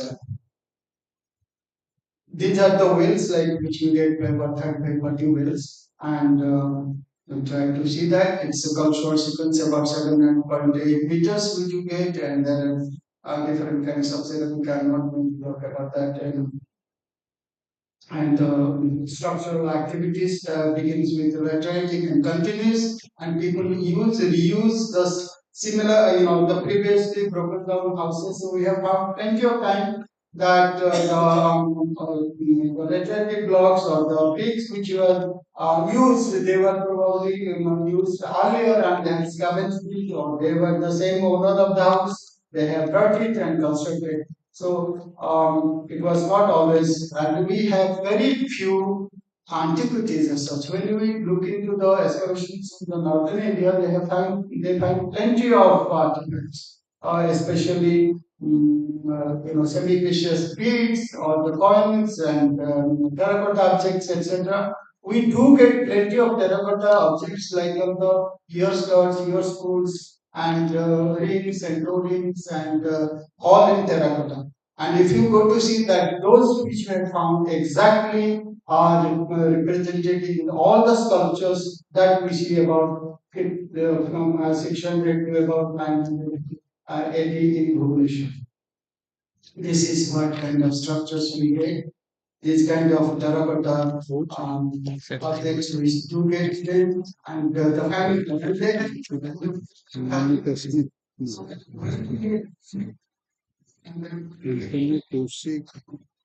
that you don't get in other areas. You get other areas like uh, processing of iron or processing of copper or processing of other metals and things. So I'm saying just so that how they have been continuously so evolving. So that then this kind of ornaments come around say first second century BC AD and continues over 5th century AD. So which again contemporary to the temple scene. We excavated the gateways and that's what I was talking about. No, sir, you will see too much. So this is the gateway which I told that it leads to the port and there is a jetty and there is a storehouse here. You could see the storehouse here. So they were bringing the objects and storing and sending with a check because there was a check gate in each gateway. So there probably I get it was a check or tax collected or whatever was there and they were sent. This is what the gateways look like. And then again, outside the fortification hall, which we excavated, there was excavation by Professor D.K. Thapa in 1952. He didn't understand, he was working with multiple wheeler. He had come back to excavate Shishpalgarh outside the Swiss. He had excavated and just left it without writing much. And he probably thought that it was all megalithic structures because it looks like that. But when we went again, we first started getting the kind of bas reliefs which we see at Sanchi and in Vidisha, etc. And then we excavated a large, few places, about 4 5 churches in there. But we found that they were all mud stupas, and probably belonging to about the date we can say about 4th century BC. So much little later than Buddha's time, and there were quite a few. And the whole mound was probably having Buddhist elements. Some of them, the later Buddhist icons were taken from this place and have been put in the Odisha State Museum so that we could see them. And in one of the mud stupas, which we saw, encircled by the lateritic blocks and such, had a iron shoulder. That is, this is one. So that is broken. But again, that is about same things about century. So surrounding someone ground, surrounding in front of the we do not know whether it belongs to the Kalinga War and the salvation as such. These were kind of so that but we see that again the outside settlement was also as early as 7th, 8th century BC. We do get some ornaments very rarely. So this is what the date of the excavation suggests, which was quite impressive. So calibrated about 8th century to about say about 6th century 18th and upper levels.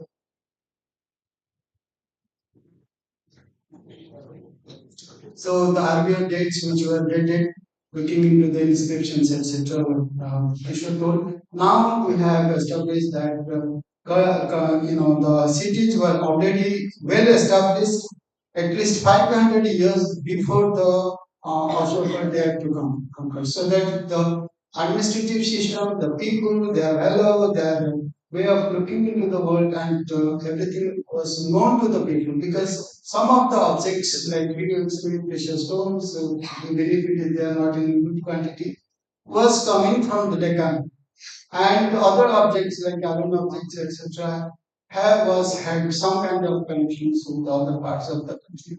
And we have related where on some kind of objects which were appearing in the site, they were not local and they were coming, so that everything was not unknown to others. So people were knowing who are we, and probably they had already gone to different parts of the country that this people are something different. So we have divided the sectors, um, different Iron Age, initial urban from 8th to 4th century, the early history from 3rd to 4th century, and then we have a history between. So I'm going through quickly so that our further exploration went beyond this thing. So we have done it Shishpalgarh, then we did it Kalpada, then we did some kind of intensive survey to Lugard, then we did it excavated at Lati, then we did it with Kishore, we visited the Gantapuri. So now there are few similar cities, similar kind of things have been coming in the eastern part. So what is more important that when we look into Shishpalgarh, the Talpada is a smaller portion of it, exactly same way, square, gateways in all sides, and four tanks in four corner and central tank in the center.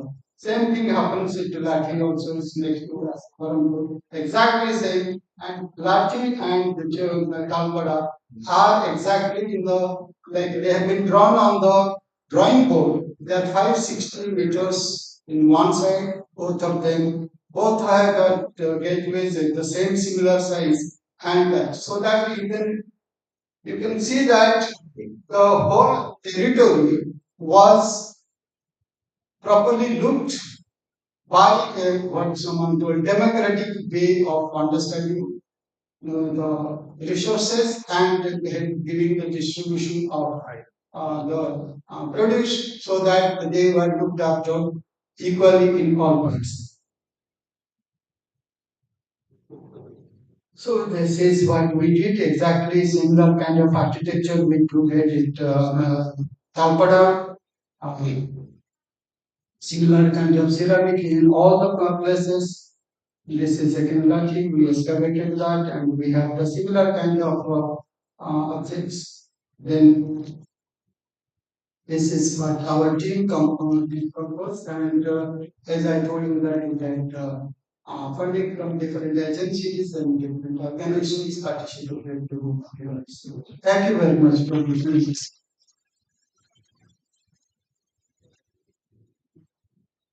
I think that the subsequent work of ours is going to be ready by Shantanu. Nandru, you are requested. Yes.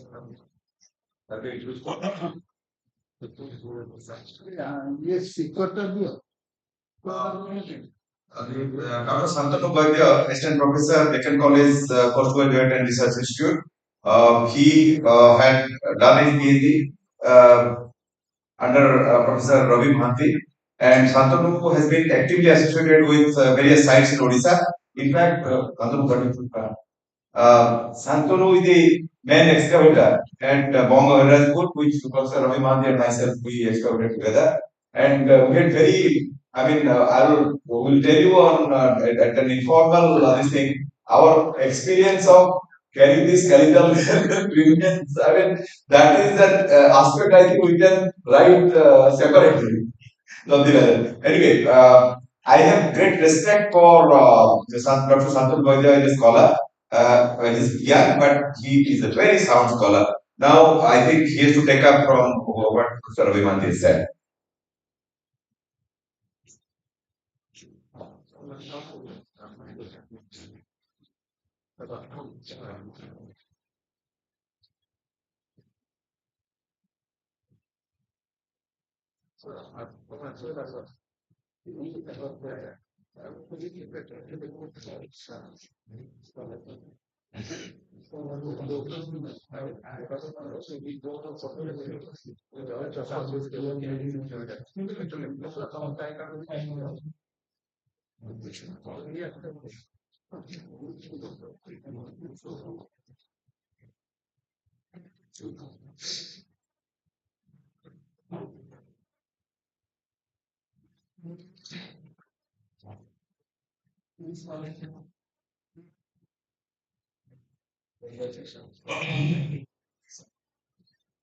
Good evening, everybody.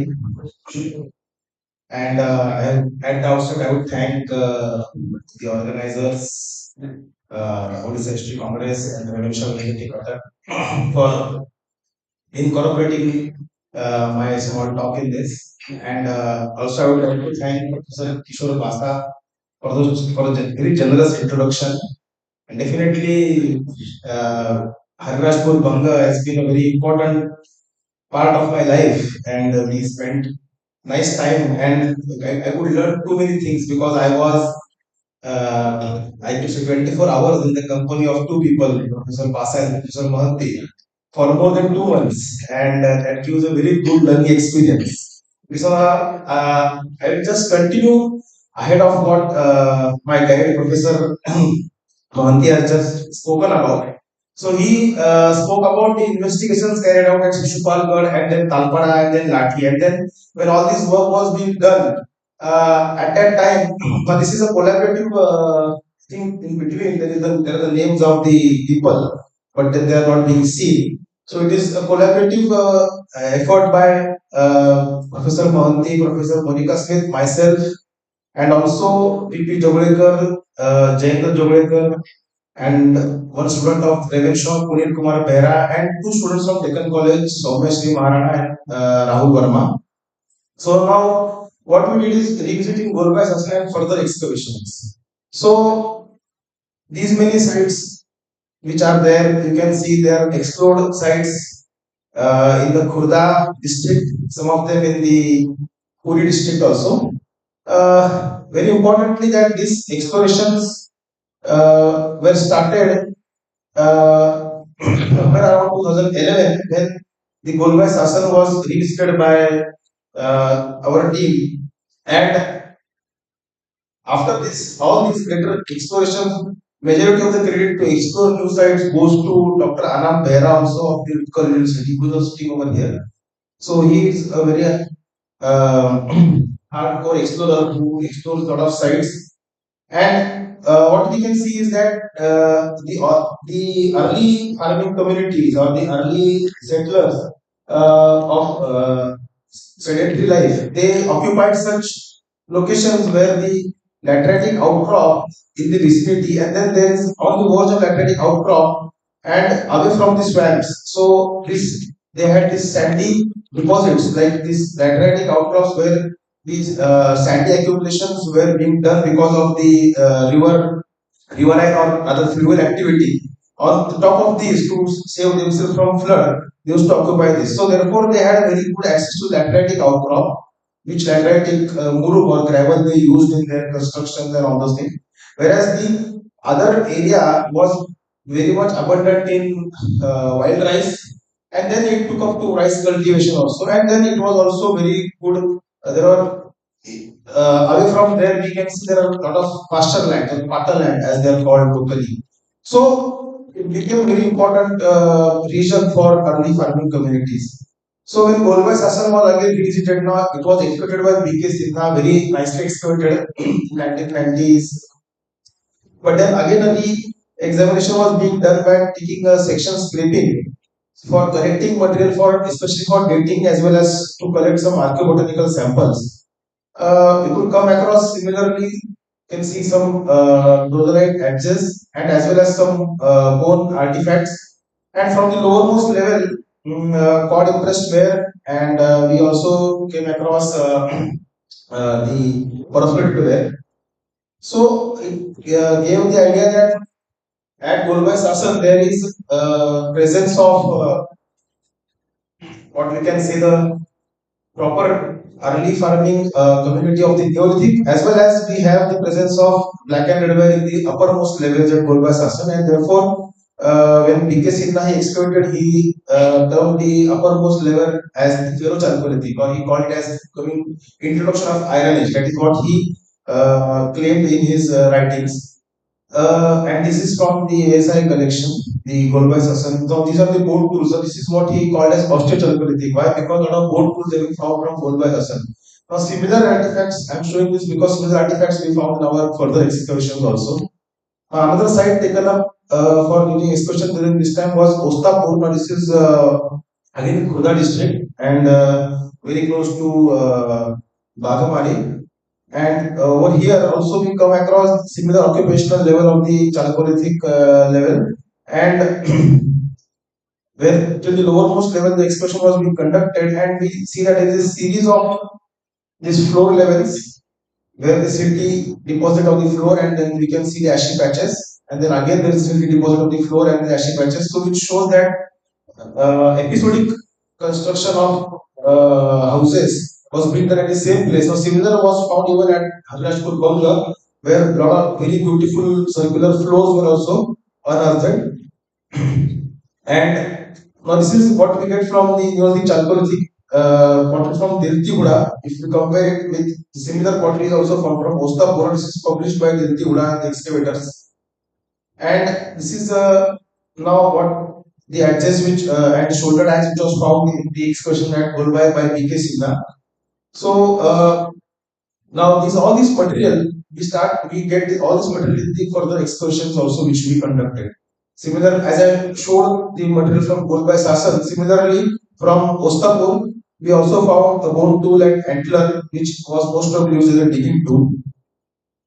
And we get remains of wild pig. Very interestingly, the wild pig being a part of the diet.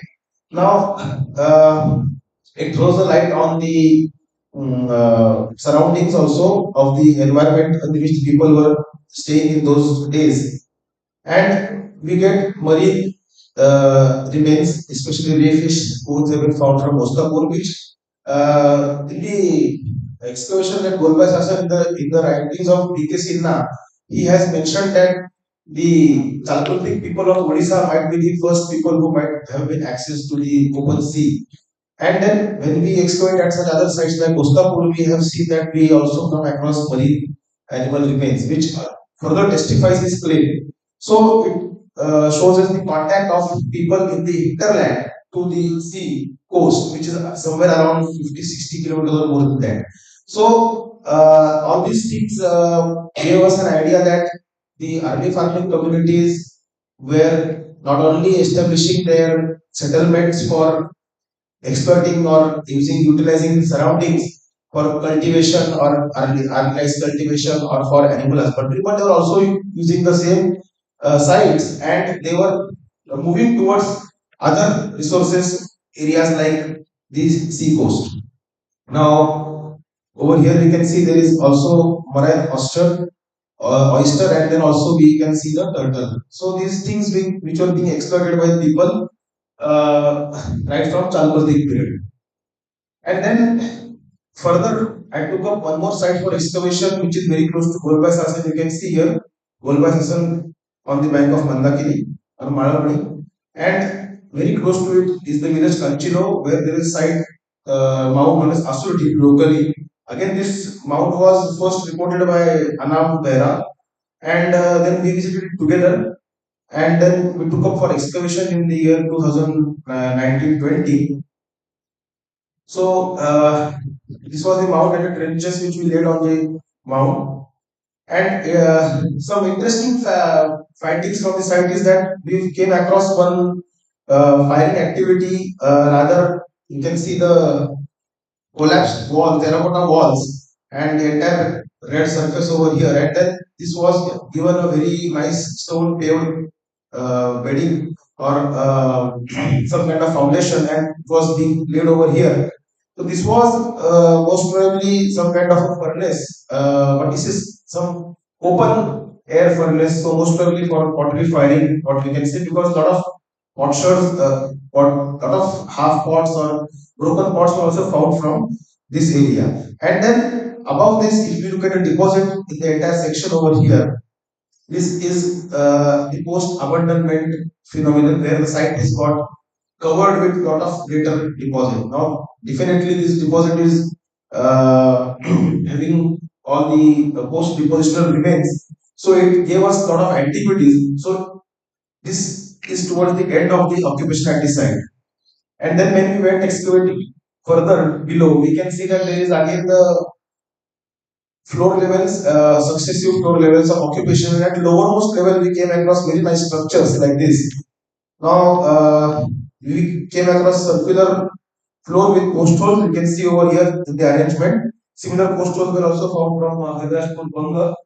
Photograph, I don't think they are very clear over here, but you can see the post hole over here, and then this post holes are over here, and then the circular floor, and then now this. What feature we noticed over here is that the circular floor was having an exterior rammed floor also. Now it was some kind of, whether it was some kind of exterior portico or something like that. That was for the first time which we noticed in the excavation at this site. Now it suggests that we came across a central post over here, and then we came across these circular post holes in this series, and then this kind of a enclosure or a portico around. So most probably, which might be the covered by the roof, but outside the walls of the structure. And interestingly, also just outside the structure over here in this corner, we came across a fireplace. Now this fireplace was it was made on the floor of lateritic gravel, no, lateritic murum. Now at this site, we could confirm that the lateritic murum or the powder laterite gravel was mostly used either for making some kind of cattle penning area outside the structure, or it was made for keeping making fireplaces or such kind of thing. And whereas the occupational level where the people might be staying, those floors were made with proper silt and clay mixed together, and then fine sand was used on top of it. Similar fireplace was also found at the upper level on this area. Now it was associated with the floor. Since we were going vertically down, we had to cut down that and we went below. So such kind of structural activities was found, and we could see that between the two houses there was always this debris of waste, or rather the bones and the potsherds etc. were found between two circular floors. So it gave that place also where discard was being preferred. Similar artifacts we found, like Golbai Sasan, we came across shoulder axe and then edges and also tools, or we can say the bone tools. So quite similar to Golbai Sasan, very close to it. Now, when we see the map of the sites explored, which are very close to each other, and then after excavation also we can confirm that there was a lot of coexistence of similar cultural horizon throughout the landscape, and that suggests that the early farming communities had taken up all these areas to increase their agrarian base rather, and to increase in a way to increase the agricultural self sufficiency. So that was the main motive of excavation over here. Some pottery from Asurdi. Now, very interesting thing what we observed further at Asurdi was that when you were analyzing the ceramics from Golbai Sasan, now these are those ceramics which are especially towards the end of the occupation level at Golbai Sasan. Now these are termed to be the Ferro-Chalcolithic, or the period where we start getting, when there was some iron was found by B.K. Sinha. Now, while what we observed in this, that this connection was that when we had taken the vertical scraping, now this material is in Deccan College, when we had connected from 2011-12 the vertical scraping, we observed that there was introduction of black and red ware in this period, and we don't we the black and red ware which we find in the chalcolithic level is more is different than what the black and red which we find in this INS level, because it's a little bit burnished in character. Whereas the lower post black and red ware we don't find to be evenly burnished. There are cracks on the surfaces. And then we find some new shapes which are coming up. Especially we find them flaring shapes which are having.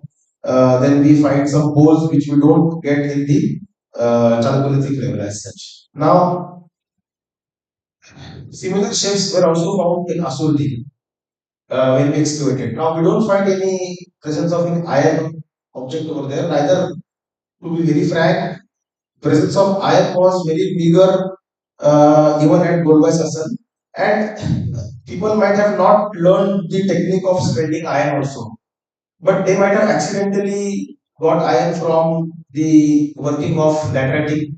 Uh, the lateritic outcrop was being, when it was being heated, in work they can get extract a little bit of iron from that, and that might be the process through which some iron might have got introduced. And but similar ceramic horizon or similar ceramics are also found at Asurdeep, which suggests that this site of Asurdeep also might be continuing to the same time period to the, of Golbai Sasan. Now, why this is important is because when we see sites like artificial sites like Shishupalgarh, we say that 8th, 7th century BC, we start getting the early historic horizon. And when we look at sites like Chalcolithic sites, we can't cross the boundary beyond 1200-1300 BC. Now there is a very big gap, or there is a very big cultural horizon which we need to reach.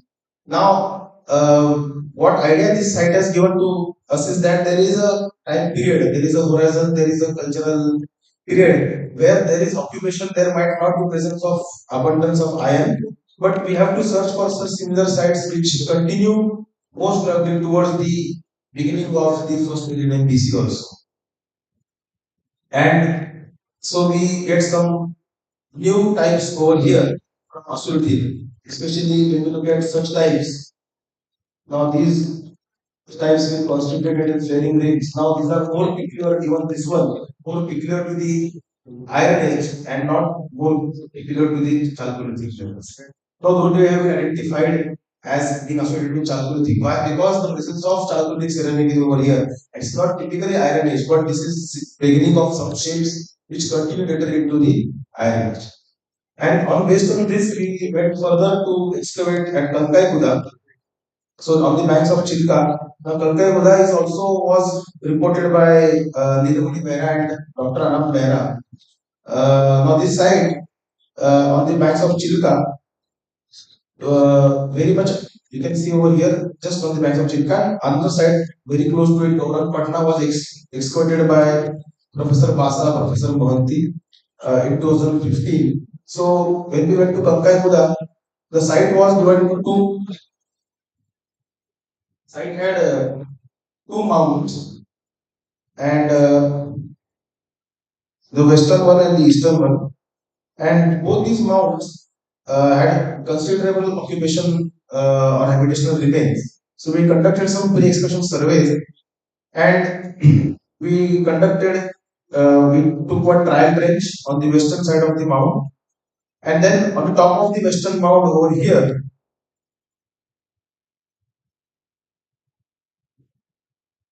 we took one trench, vertical trench, and we came across the uppermost deposit completely of medieval remains. And after a gap of around 85 to 90 centimeters of sand, we came across Chalcolithic remains below it. The sand, which was consolidated, most probably it had buried the Chalcolithic site over there. Now, this is one feature which we noticed from the Kankaguda excavation.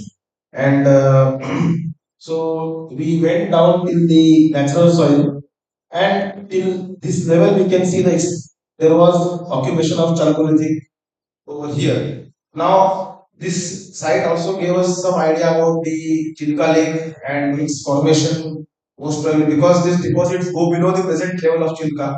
So, most probably Chilka Lake might have been further away from what it is now. And if we take the time period of or dates of Chalcolithic period, it definitely we can say that the Chilka was not as it was like a lake in those days. There was not the formation of the sandbar was not consolidated. So there was a lot of access to open sea. So most of this was some kind of site which was close to the coast which was excavated.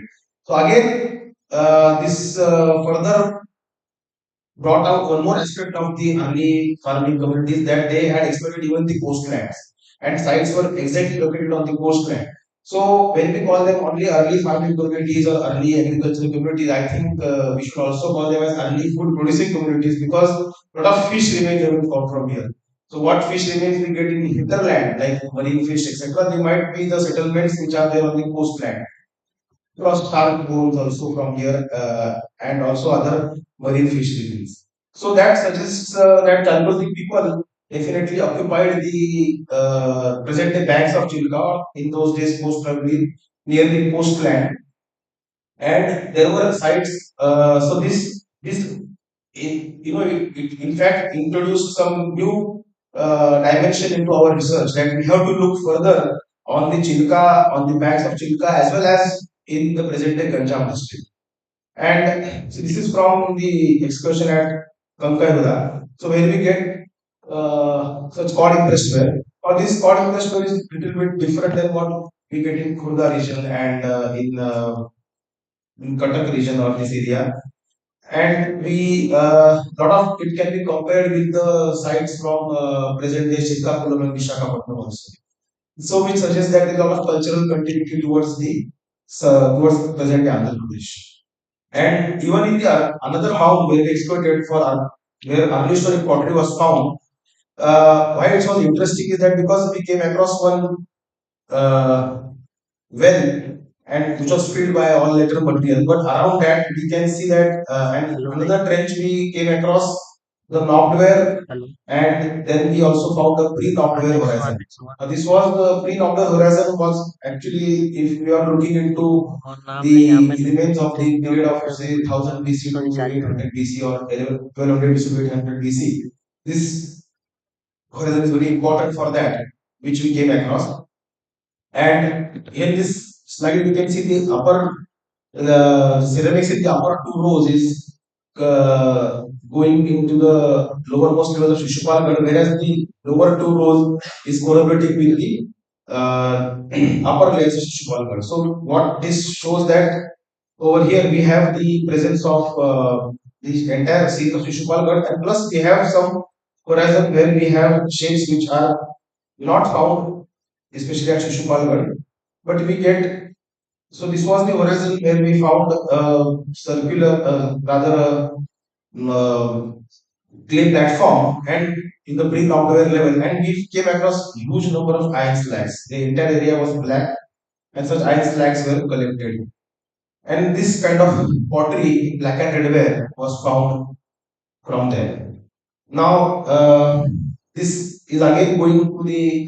This is why I was saying that Ganjam, it turned out to be very important for us. Like Asuti, it gave us more insights that if there is a period where Chalcolithic is slowly there is new shapes and new types or new cultural materials getting introduced, then there is also some kind of shift which is happening when we see some such types getting introduced, which is very much new. And these types may continue in the early historic period, but we don't find them continuing in the early historic period later on. So this is again going to the period which is the period of the introduction of or early introduction of iron. So it is again very important which we could contribute, and based on this actually, based on these results in Ganja, so these explorations were conducted in Ganjam, they're underway, and this is being done by uh, PhD student who is working under my supervision. So Meshri Maharana, she is here. So she has come across huge number of sites in Ganjam district right up to the border of Andhra Pradesh, and somewhere around 45 to 50 sites of Neolithic Chalcolithic have been reported, whereas more than 75 sites of early historic have been reported by her. And the peculiar characteristic over here is that what we can see is that we have been finding the pottery which is similar to that of Golbai Sasan, as well as pottery which is also similar to that which we are finding in Kankai Buddha, the Nakon impressed ware, especially that those types. And then we are also finding the uppermost levels of Golbai Sasan, Asuruddin, and then even the ceramics which are found, like the fine burnished black and red ware and the early Iron Age ceramics, and then the early historic. So it gives a clue into the continuous occupational history. The continuous occupational history can be traced. So which she is writing in her thesis. Very soon, I think so she'll be able to finish it. And apart from that, lot of settlements which are being found. Now these settlements give us an idea about the coastal exploitation, the coastal area being exploited, and as well as the areas close to Lathi, close to Ganjam, close to Jaugarh, how they were being utilized during the continuously from the Neolithic Chalcolithic to the early historic period. So that again, some kind of settlement pattern analysis is also being conducted. So these things will, such kind of sites which they have explored in the Kumar region of Ganjam, so similar ceramics to show you, and even Nogware and similar kind of like an adware.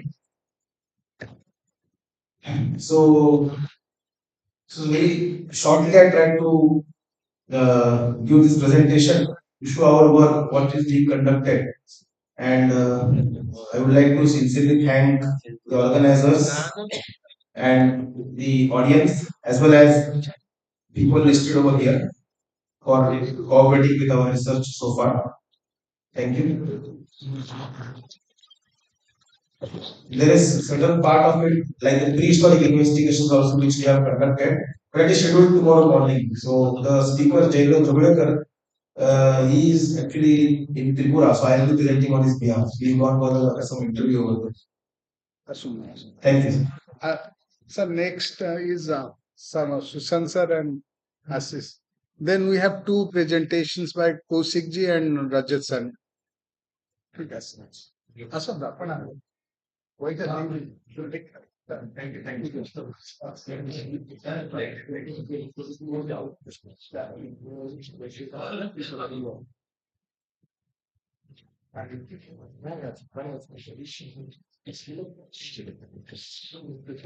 ତିନି ଯାକ ହବ ତିନି ଯାକ ଏଇଟା ସକାଳ କେତେବେଳେ ଆରମ୍ଭ ହଉଛି?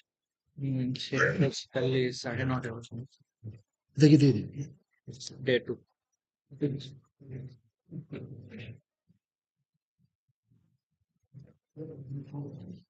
So you start how will join?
Yes. Respected my teacher, Professor Basa sir, Raviman sir, and all my Dr. Dayalan sir also. I work with him in Bangalore circle and my dear friends. Archaeological Survey of India excavation branch excavated uh, archaeological sites like Bombay Sassan and other sites. And I already discussed my previous scholar, especially Raviman sir and Santanu, Santanu that so many problems are there, including Professor Basas are also pointed out so many things regarding the archaeological excavation required for in audition contest. As there is a gap period and chronological gap, as we have discussed already discussed about the chronological period, if it is 1200 BC to and early historical period starts in 800 BC. There is a gap also. That is and apart from that, so many problems are there that we have taken care of. And cultural overlapping like Neolithic and Chalcolithic, as already mentioned in the Swabari excavation, our Jivan Patnaik sir, the excavator, mentioned that there is a gap between Neolithic and Chalcolithic in Swabari. That already it has been published. This is the only slide where there is a gap between Neolithic and Chalcolithic. However, we have to ascertain other sites of whether there is a gap between Neolithic and Chalcolithic. So we have taken up some excavation recently, that is Norway. Then settlement pattern and site catchment analysis of Neolithic and Chalcolithic period in Odisha. Here, already we have seen so many Chalcolithic sites in coastal Odisha. That is Bang, Naurabda, Tirimala, Gorbai Sasam, and other sites of Chalcolithic sites.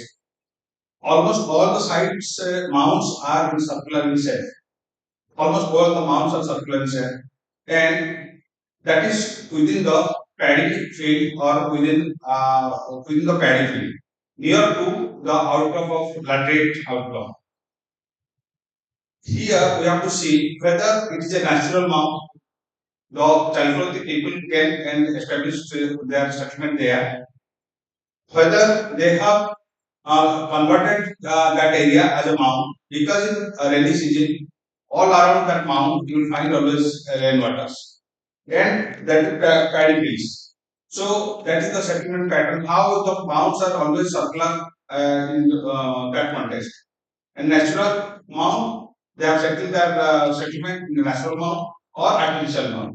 That we have to see. Till now, we have not mentioned anything about that part, settlement pattern part, and movement of culture and trade culture interaction. That is, movement of culture means, as DK Sinha already mentioned, that Sanskrit came through Gorbai Sasam, and they have came towards in inner land. And other pattern is also that, like that shoulder shape came from northeast to Odisha or Odisha to northeast. So many problems are there, and that we have to taken care of. And that extensive exploration required for our sequence. This is the pattern. You see some here the cultures, this shoulder cell we found especially in northeast, and we also found in Odishan context. Whether it has come from northeast region or Odishan to northeast, that we have to see. And settlement, second urbanization, whether it is from the Indian context, whether it's from near our northwestern part, that that is Indus Valley to Gangetic Valley. And although also we are having the problem of ash mound in South India, we do not have any type of ash mound in other part of India also. So these are the things. In this is in 60s as Odisha context. All these are all the it has mentioned that this is a new area. So, but new introduction. And sporadic discoveries of copper artifacts, as Professor Vasas also mentioned, that Pagada Pida and different parts we have some neolithic, Chalcolithic evidences, that is Dodria, Nekal district, teaching, etc. So many things, and so many sites are there. Another thing is before the earliest excavation actually done by extensive done by Sankirchen. Sankirchen, it was by Paul Yule and D.K. Roth in 1976. There they have found bar cells, and also they have found some copper bangles within means from a skeleton. That's very important, and they have dated it at 100 BC, near about 100 BC. So, and some stone tools they have found. That is, some scholars opine that these are the earliest musical instrument, like Vietnam, and some also opine that it might have been used for pounding or corn crunching, as not crackers. These are all the tools kept in Odisha State Museum. And later on, excavated sites gone by Sasha for the district by Archaeological Survey of India, Banga Harajpur, and Banga Harajpur by Ravi Mansar, Basal sir, and other department, and Suavari by Archaeological Survey of India, excavation branch, Suavari, Jivan Patna, and Khamesar Pali, all these sites in Western Odisha by Samalpur University, and Delhi Huda by I have seen that site also by this Revensa University, Subhat Acharya sir, and Uma Mishra sir, and Bharati Huda by Excavation Branch Bhubaneswar, Dr. Garnay is the director. Now we are doing excavation at Naurauda. And Naurauda, it is a site, and some dates are there. We have given in Eastern Indian context. These are the dates. And Golbai session excavation done by 90 to 92, and by B.K. Sinha. And as already mentioned, all the scholars, it is the scientific excavation done by Archaeological Survey of India in Neolithic and Chalcolithic context. Here they have given the dates Neolithic period, Chalcolithic period, and Iron Age. And as mentioned, Osteochalcolithic here also mentioned in some papers also. There are, we have found 264 antiquities from worldwide Sassan. These are the antiquities of worldwide Sassan. Harpoons, bone harpoons, and stone tools. And this is a tool, means a shaped like, but it is a bone shell. They are prepared from bone, not dolerite or diorite. This is bone cells. I think nowhere we have found any bone cell anywhere. And this is Strawberry excavation. It is a small mound, and 2014 to 16, excavated by Dr. Jivan Patnaik. And it's a Neolithic Chalcolithic site, but here the site, as I have already mentioned, that there is a gap between Chalcolithic and Neolithic. About 1 meters height, means there is a sand dune deposit in between the Chalcolithic culture and the Neolithic culture. So this is the only site where the different there is a gap between a Neolithic and Chalcolithic. That we have to ascertain from other sites also.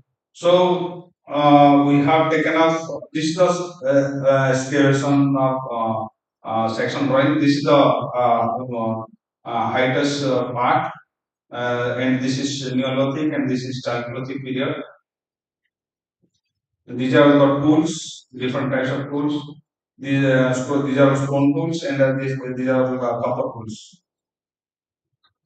And this is bone tools, bone needles, and this is sharp teeth. This is used as pendant in fact. And then Bhartiyoda excavated by Dr. Gornayak, and they have also mentioned early Chalcolithic, measured Chalcolithic, and Iron Age as per the excavator. And the 417 antiquities they have found, and it is near to it is in Kotak district. These are the stratigraphic deposits of Bhartiyoda. And here also they have found the circular structure, circular mud structure. In Chalcolithic period, as just now mentioned, that circular structure. Here also they have found circular structure. And these are all the antiquities and the stone antiquities, stone tools, and these are the beads, different types of semi-precious beads, and this is the copper objects. And this is the decorative potsherds is found on the decoration, and this is a knobbed lid, and with ochre color decoration. And these are all the decoration, tortoise and decoration on the pottery. And excavation of Norwoda. Recently, we are doing excavation since last phase in 21, 22, 22, 23, and this time also we are going to excavate. And here our excavation team assists Raman Sahu, Dr. Ashish Raman Sahu. He'll explain about the Norwoda excavation because he is associated since beginning. I am associated, but he will give you the first hand information. Prakash. Thank you, sir. Respected Pastor, sir, Reverend sir, and distinguished scholars. Actually, I am privileged to be part of the excavation with the previous two Chalcolithic sites also, like Swabari and Bhatura. I have actively participated as a participant archaeologist. So in this Norwoda, actually we have taken some objective because as sir already told that Swabari has a hiatus in between the two cultural Neolithic and Chalcolithic. And this is the first time we have noticed in case of Odisha. So some scholar also they debate whether you have properly identified this thing or it may be a fraud deposit like that. So this is the one of the main objective to establish whether the scholars, those who are debated that this is the gap or fraud deposit to establish in northern also, because this was also in the coast area. So this is the actual location. I think the projector was in not in good functioning. That's why we are not seeing the photograph properly. So this is the actual location. We have shown here the Mahanadi Delta region along with the Chilika and we have got everything, but it was not reflected in the PowerPoint. So again, this is yes imagery taken from the Google Earth with the objective to show you can see the elliptical sites is called is one end and Talpura is one end. And in between the two, we have lots of circular mounds having calculating activities. So in that context, and from out of these also we have excavated tools like Bombay Rajpur and we are continuing Nauru. And others have also in surface collection we have found the portions of either elliptical or sacrosity in the initial stage. So on the basis of that, this is also one of the query whether we can establish the orphanage created in the Talpara Sisparga, which was emerges from these local or early farming communities. This is the basic concept we have to establish because these are the prime locations which we can say these are the outside catchment sites of this urbanization area, urbanized area. Again, similarly, we have tried to pinpoint the locations of the other mounts. And here we can see the Chiriga Lakes and these are the Manati Delta. Here you can see this is the river Daya and exactly where the river bifurcated into two distributaries. One is called Rajwa, another is same name Daya. In that junction, we have found this archaeological mound. And similarly, today we also discuss, if you see, most of the early historical sites or important geographic sites even, they are on the junction of a river. We can consider Fishpond because Guatai was divided into two. There was segregated there. Even if Radhanagar, like that, if you analyze many of the sites, they are on the junction of two distributaries, we can say. So here, this is the river. Along with, we can say, on the western side, there is a natural stream also. So, and only 1 kilometer away, we also found another site because you can see circular mound Odajode, having the similar cultural activities. And this is interesting, just a small outcrop, hill outcrop, having lots of grinding holes. Where I show you in the next slides the grinding holes and its uses. So these are objectives I have already discussed. And these are the photographs taken in different stages of the year, we can say. In summer, how it looks like in during agricultural period and during flood also. So this during flood, when we take the photograph, this gives us an idea why the valley farming people are not selected very close to the river. Even if the site was 1 kilometer away, still it was flooded during the rain.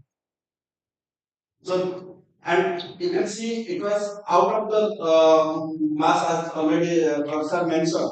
They are just close to the agricultural land and away from the forest area. Because they might be the region, what I think, one thing, they are directly access to the agricultural land. Second thing, they also utilize the forest properties. That means maybe wild animals and second thing, they are also away from the wild animals. They are away from the threat of the wild animals. This was not also it's the actual living map of the site. Then photogrammetric survey we are doing, DGPS survey. Again, the contour was not shown here. Actually, this was the contour. And this is the digital elevation model of the site as per this model. And this is the highland of the area, and that's why we have selected the western slope for the extent. And these are the utilized as agricultural field, and they have already dug up to 1, 2, 3 feet soil. And these are the quadrants of trenches in general. We have taken 4 trenches and 10 quadrants, but maybe 10 to 15% of the total area of the mount. So this is the western slope of the mount we are expecting in the straight cutting because it is huge mount. So in the initial we think to take a straight cutting method so that we can access the easily the cultural sequence of the site. And again, these are the some of the views of the remaining excavation. And this is the top portion of the mound where we excavate, and from here particular this point, and this is the slope of the mound. So in the upper stage, particularly in the layer 3, we encounter large number of circular mud structures, mud platform we can say, mud platforms. They are compact with yellowish color soil, and so one of them having a mud pot, large mud pot at the center of the platform. And on the basis of the findings, particular antiquities and the potteries, we divide the site into 3 cultural sequences. Like layer 1 from top, layer 1 is historical, layer 2 is Iron Age, and layer 3 to 8 is Chalcolithic. Which was also not clearly visible. And in that way, this is the slope of the mount, and we excavated from here. Then we go depth at the lowest point, and that is layer 8 actually. Below layer 8, we have encountered the natural soil, and the 8 was chalcolithic here. Again, the circular pattern, what I said, these are the circular pattern, and here we have a large spot actually. This is in broken form, but we found here a large spot. Again, this is also not clear, but you can see here, this is the circular feature. Again, this is actually drawing with section with all the mud structures, but not visible, I think, for others.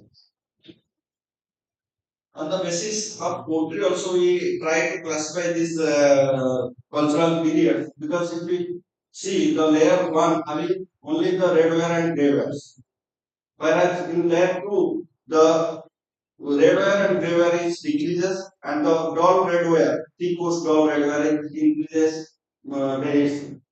From layer 3 to 8 onwards, we found red slip ware, chocolate slip ware, as well as black and red ware. These are some concepts. I think it was discovered. It not as per PPT. These are gray wares, red and red wares, and these are some red slip, chocolate slip ware, and these are some crucibles we have got. These are some drawings from the concepts. These are the red ware and grey ware, and red slip ware, black and red ware, chocolate slip ware. As for the excavation season in 2021-22, we have found 41 number of antiquities, whereas in 2022-23, 65 number of antiquities. Out of this, we have just reflected few of the antiquities. You can see this is actually in the slope of the mound.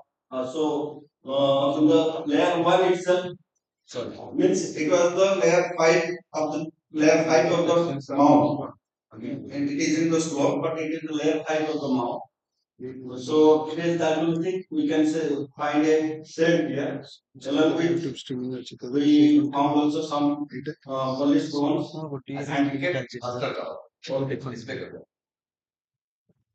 this is actually interesting site because here we found some earth along with charred bones, along with bone point and lead.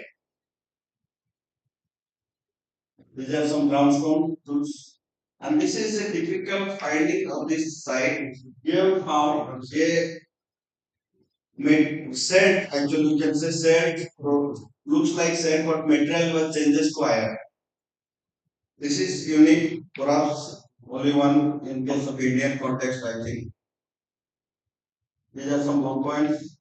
And this is the copper points actually. Along with we found some a fragment of angular piece actually with a partially gold.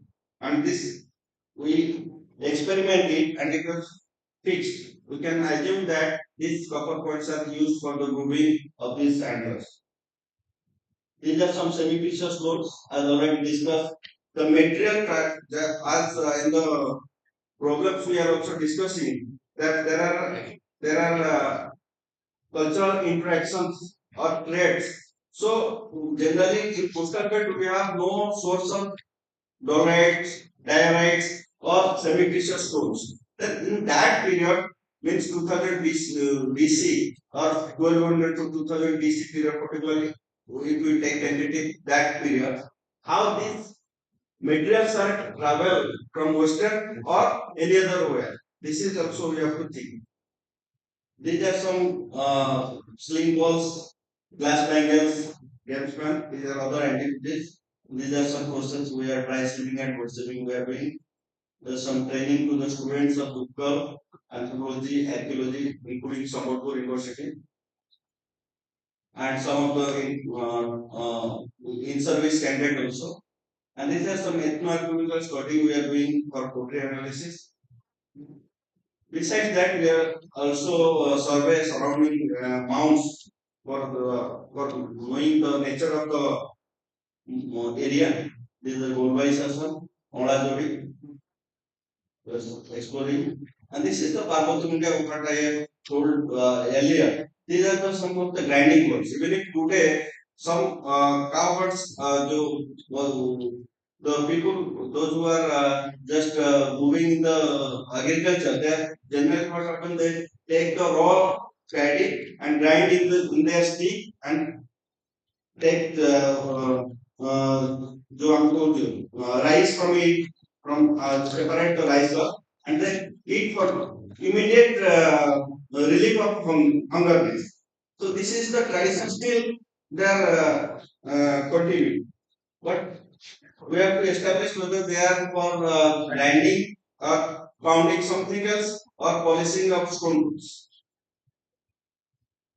And this is another interesting side of Ranipur near to the Tirivol. And the mound was not in existence in the site actually. We have just gone through the village and we have seen a wall with the large number of portions. And we have seen red slips where not large number of portions. Then when we ask the people where is the site, they taken to the a field to us.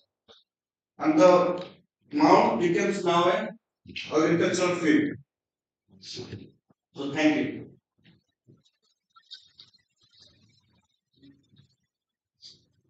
Thank you. Sir, Kosi. Okay. Good. Sir, I'm giving the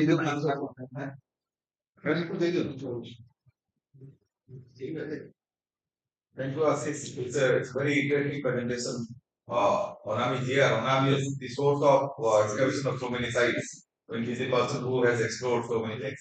Now, may I request Dr. Kaushik Mukhopadhyay, Department of Archaeology, Calcutta University, to make his presentation. He has been excavating a site on Subarnarekha. Subarnarekha is very much border to our Bengal and Odisha. And I think he's also excavating a chalcolithic site, Neolithic site, which have got very sort of close resemblances, something like that, to our archaeology. But then Kaushik is doing another very interesting work. He is working on the potteries of Coromandel Coast from different sites.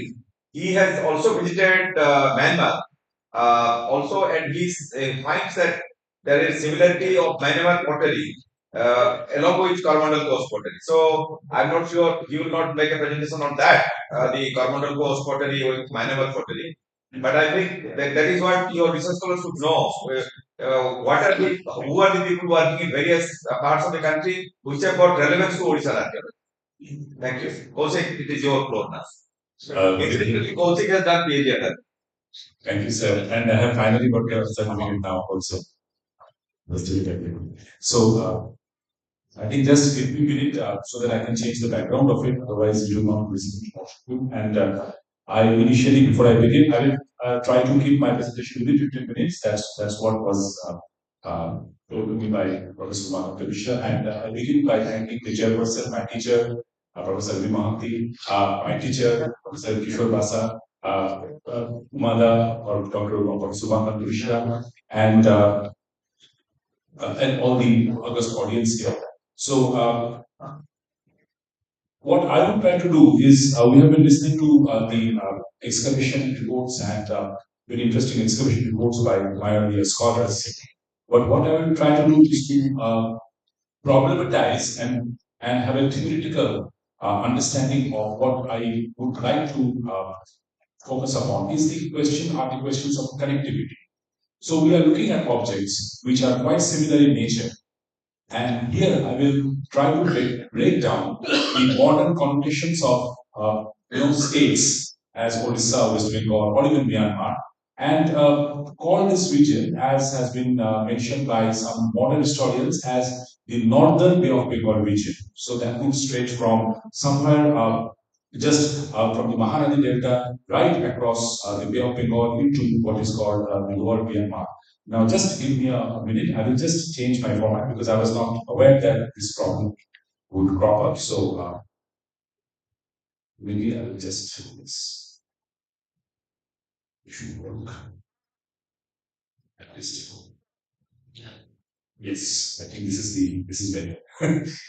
And this might get to.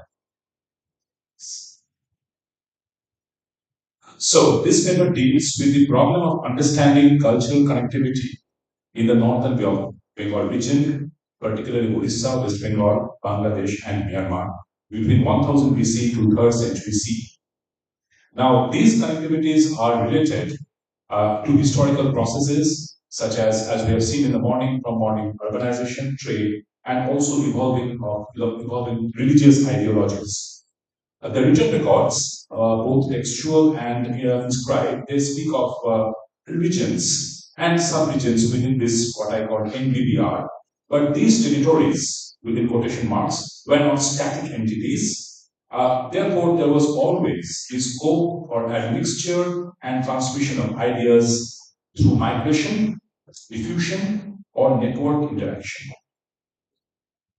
However, we can think about the connectivity entailing information flow are embedded in more nuanced processes which may or may not be specifically recorded or easily identified.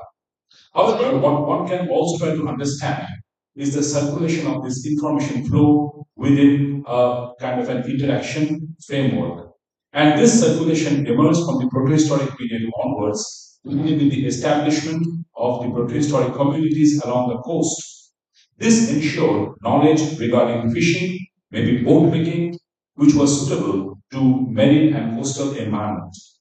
And it can be argued that this knowledge served as a launchpad for subsequent maritime and coastal activity. So this is not also happening.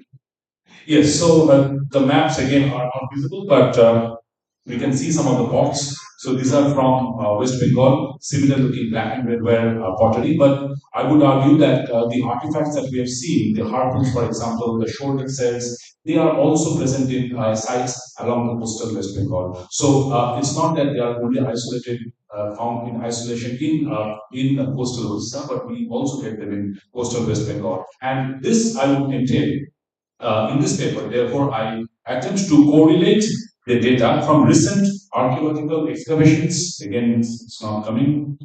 So, what is the issue?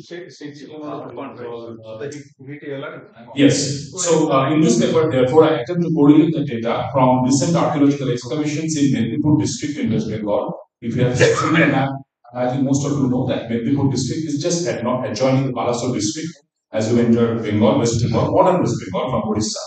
The region can aptly be identified as a transitional zone between the Ganges Delta in the northwest and East Coast region to the south. Based on our recent excavations at the site, two sites in Medipur district in West Bengal, I will attempt to delineate the beginning of settled way of life, the coastal zone. My argument will largely be directed towards emphasizing adaptation to local ecology, which I assume is important to take into account while we consider wider frameworks of connectivities. Archaeological excavations refer to structures, largely as we have seen, built around what we call materiality. And this makes it comparable to other structures, other archaeological structures. I'm therefore interested to understand what we call, from a structuralist point of view, farming activities, urbanization, and connectivity, not from purely historical point of view, but rather from a structural point of view. And I'm interested to explore the structural connections and structural dislocation to understand these processes. Now recently we excavated a site called Edenda, and the dates from this site has allowed us to place the cultural phase in coastal West Bengal in Midnapur district at the beginning of first millennium BC. The published dates are in the range of 1979 BC, 950 BC, 630 BC, and 641 BC.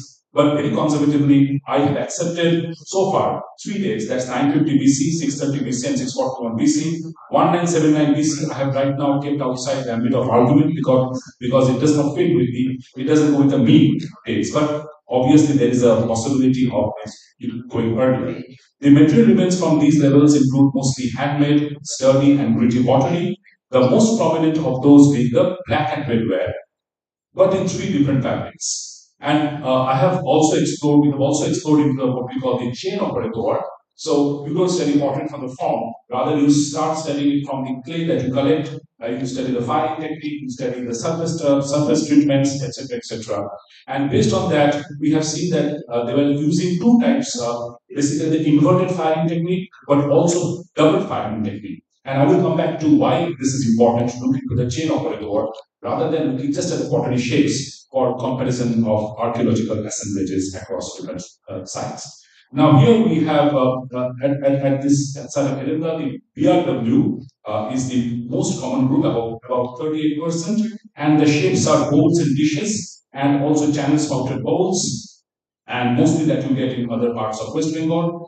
But what we have conducted are phytolith studies and biomarker studies from the soils, and we have identified ODISHA phytolith from the early levels from about 950 BC, and after which we have also conducted strontium and lead isotope analysis from one or two cattle bones, very fragmented cattle bones that we found from the site. The reason being this, that we want to explore from a scientific point of view whether we can designate this as farming, or someone was saying that if you want to designate something as farming, you need to actually have evidence that they were farming. Yes, they were, because we are getting ODISHA phytolith, although we did not get rice seeds because of the preservation of the site. And few cattle bones, we carried out a strontium and lead isotope analysis, which has pointed out that the cattle was locally raised. So if you get one or two bones, it may be that the cattle was brought from outside, but now we have confirmed that they were locally raising the cattle. So these scientific techniques have now helped us to identify the culture at Edinburgh as truly a farming culture. And I am not right now calling it Neolithic or Chalcolithic, although we have one cell made of iron from this site. That's from Edinburgh from 650 BC. It is dated from the level of 650 BC, but it's a cell made of iron. So maybe it's the second one you're talking about. And we also get bone tools. Yes. And we also get bone tools and other objects. Most of it also matches with what we have been seeing now. Now, as we were discussing in the earlier lectures, this black and red ware we find it in the, but we have reported report of black and red ware from Kamruk period 1, and Kamruk's early period 1 has not been dated, but the excavators had called it the Neolithic Chalcolithic phase. So, like Shishupal God, Kamluk has also a continuous sequence with black and red pottery and followed by what the excavators would say as NBPW associated with Sungutushana pottery and then the historical period. Now, at Erenda period 1 lasted for more than a millennium or about half a millennium and demonstrates certain material developments. The black and red becomes an identity marker. Now, here I talk about identity, material culture as identity marker, and how we can explore that area to, to explore connectivities. And I would also argue that the why we are getting some kind of similar identities based on pottery could be because of this spread of farming along the coastal zone of what I call the NBBR. So far we have been thinking about the Ganga Valley or the Middle Ganga Valley as a source of the knowledge of farming. But given the data that we are getting from coastal Odisha and some data we are getting from coastal Bengal, NBBR could be a region where similar type of artifacts and material assemblage could have emerged due to the circulation of knowledge of farming, cattle keeping, boat building, fishing, etc., etc.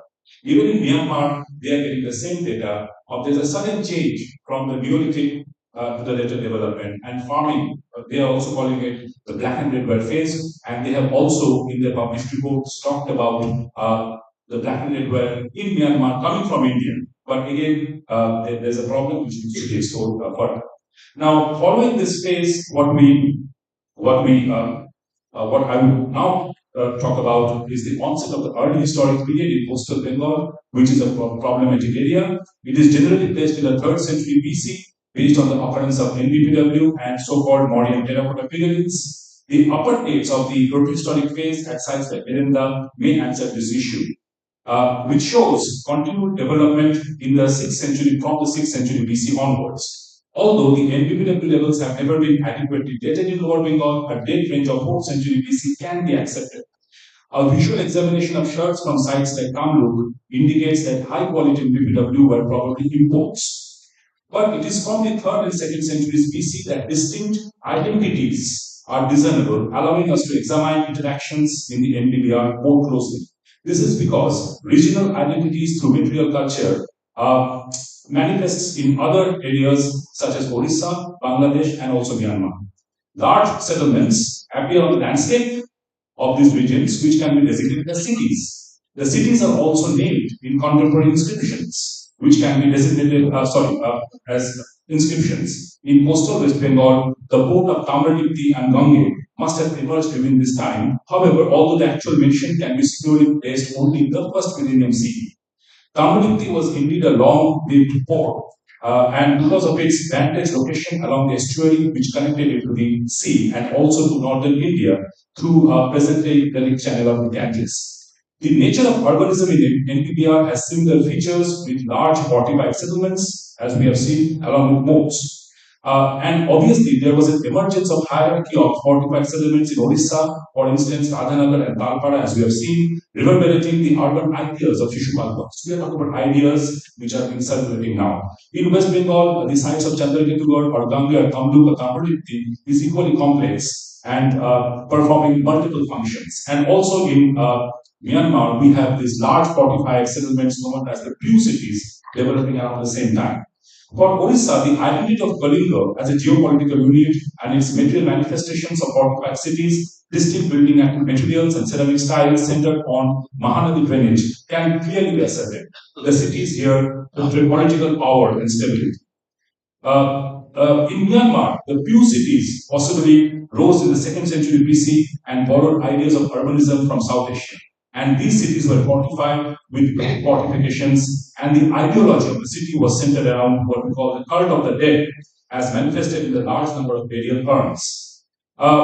In West Bengal, in coastal West Bengal, the exact nature of political condition remains unknown. However, the urban centers could have been the gateway to the larger Indian Ocean region. This is attested from texts such as the Periplus of the Erythraean Sea. It was clear that one needed to explore the orbit of this quest, and it is therefore that the site of Bahiri, which is in Bednapur district, and I come to the last portion of my presentation, has been excavated by myself and my department. Now, like Erenda, recent excavations at the site of Bahiri has forced us to reconsider several aspects of early coastal communities in West Bengal with reference to the structure of urbanization. And the questions are, what could have been the possible connections in the historical period in the NPPR? What could have been the nature of connectivity, migration, diffusion, or network interaction? And what could have been the materialities involved in this connection?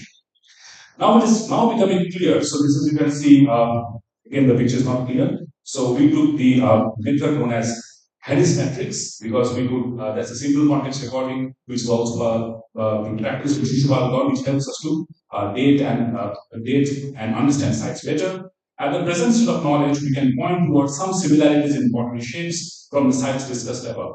The black and red ware from coastal West Bengal was a local type involving double firing instead of inverted firing technique followed by people of, say, Middle Ganga Valley. The other shapes which are essentially local to coastal region of Bengal are the beakers and tumblers. The channel spouted bowls and the dishes are present but in a limited quantity. The sturdy jars with clearing opening are important forms in both black and red ware and red ware. The pottery is concomitant to the process of food production. The faunal and aquatic diet was possibly limited. The pottery does not undergo drastic change, and local shapes are dominant during the subsequent periods of occupation, which we have termed as early medieval. Initially, we failed to identify distinct early historic forms because of the absence of comparative forms with northern India. The North Indian ceramic forms are found at sites like Bahiri from excavated contexts. The classical high quality individual boucher has been found at Tamlukondi, which we have not found at Bahiri. The other shapes are the carinated handi with featureless ring, pan with handles and with two attached lugs on both sides of the handle, vases with outturned rim. The dishes with inter sides and double or single carinations are also the North Indian types represented at Bahiri. One aspect which has not been adequately addressed is the prevalence of South Indian types as well that we find in India, such as we have at Bahiri, we have pillar type number 42, the roulated ware, which is a jar with a drooping rim, and bowl with folded rim, that is type number 44, I guess, and also the cooking vessel with a flange. So flanched vessel from Bahiri is comparable with one from Tamil Nadu, the Sari Tamil. And we can then compare the pottery from sites like Shishupalgarh, Radhanagar, Gaurangapatna, where we have identified tentatively some types known as the upper wash pottery, vessels with knob. Yes, we have many of them. Incised decorations, applique decorations, such as the twisted rope and finger mark decoration. So I'll just take a minute and show you the slides. So we have this upper painting from Gaurangapatna, but from Bahiri we do get similar type of from Erenda, sorry, the paintings are not visible, but we do get this occurrence painting on pottery right from the protohistoric level into the historical period. This is not found elsewhere in West Bengal. So this painting can have been, part of this materiality of transition of connectivity, about which I'll speak a few seconds at the right at the end. And these are some of the types from Bahiri. And you can see that the typical what we call the knobbed ware, about which most of the presenters have told us in the morning. And also, we have the roulated design. We have the roulated design on the dish, the typical Arikamedu type 1. But we also get the the roulated design on the outside of the body of the jar. Now, this is a very unique case for West Bengal, and I'll be trying to explain why this happens. And then we get this, what I call the twisted rope and finger mark decorations. Ubiquitous at many sites in Odisha, Noliso, the report I was going through, it, several of them, and at all sites in Shishupalgarh and other sites. Stratigraphically, I don't have dates from these sites. Sorry, or just go back a few slides. Yes, so now we have dates from IUSC of this, the early levels at Bahiri, which is in the 2nd century BC. So these are the potteries from 2nd century BC, whereas these shards have not been dated, but looking at the stratigraphy, because it comes from a different area from where we did not get charcoal when I excavated that area. So we have dated them to the late historical period. prior to the onset of the early medieval times. Again, we have the similar types from Radhanagar, and I thank OCS for lending me these photographs. And if you look at Myanmar, some of the treatment of the pottery are very similar to what we find on East Coast, and also this, twisted rope design is also found from Myanmar at sites like Beikhan or Sri. So this area can be explored later. And also the typical related wear from Radhanagar and Kamruk are very comparable. So they are not related, but actually what Bimla Bekle said, they have a different technique called chattering. So you don't use a roulette, but use a device and create a chatter mark on the pot shirt. And again, comparison between shirts from Bahrain and decorated shirts from Lower Myanmar. Again, these are little later. These are possibly in the early medieval phase, and again, undated site from Myanmar. But we have a lot of comparison of the body decorations. And I will try to end as now because it's late. I will come to this very unique stamp that we have found this year at Bahrain of a three-lacuna, possibly the only one on a pottery jar. And here from Kamluk, this is the A size collection. We have actually a person you can see wearing three-lacuna. Actual three-lacunas in terracottas have been found from different parts of India. But in West Bengal context, again, we are thinking about the identities of people who were involved, who were there and were producing the materiality. Now, I'll come to the conclusion, and in this paper, therefore, I have attempted to circumscribe NBBR with distinct materiality of connectivity. From the proto-historic to the early historic period, I have attempted to explore the structure of farming, urbanization, interaction by taking into account radiocarbon dates, faunal and floral remains, and also water. The excavations conducted at sites of Bahiri and Eremda in West Bengal clearly demonstrate the existence of farming culture in coastal zone of West Bengal in Midnapur district from the proto-historic period to the early historic times, when there were certain changes in the material culture, but the nature of habitation continued to be the same. As opposed to the site of Bahiri, where we can see greater degree of connectivity with other regions of India. The connections of Bahiri to Myanmar can also be understood by looking at some of the pottery styles from the early Pure cities of Myanmar, such as Lekhang. I now come to the final part of this paper and argue that the nature of our identity formations are never one-dimensional and cannot simply be ascribed to ancient epigraphic records, manuscripts, or even modern political ideas. Inscribed ceramics are important pointers of identities of the potter or of the owner. The knob, for example, seems to be performing similar function. Identities are shared through material culture, and it is here that we can investigate it as a structure, not as simply as a historical process, but as a structure which can be visualized as concentric circles. So within the concentric circles, you can see how farming knowledge and knowledge of fishing, knowledge of boat making, for example, much of which is not visible in the archaeological record, and you can understand that structure by using materiality. I have used the NBBR region as a case study, but this can be applied to a wider Indian Ocean region over a long period of time. And finally, I end by asking this question based on the work of who has pointed out how do we differentiate between three types of connectivity: migration, fusion, and thirdly, networking and interaction.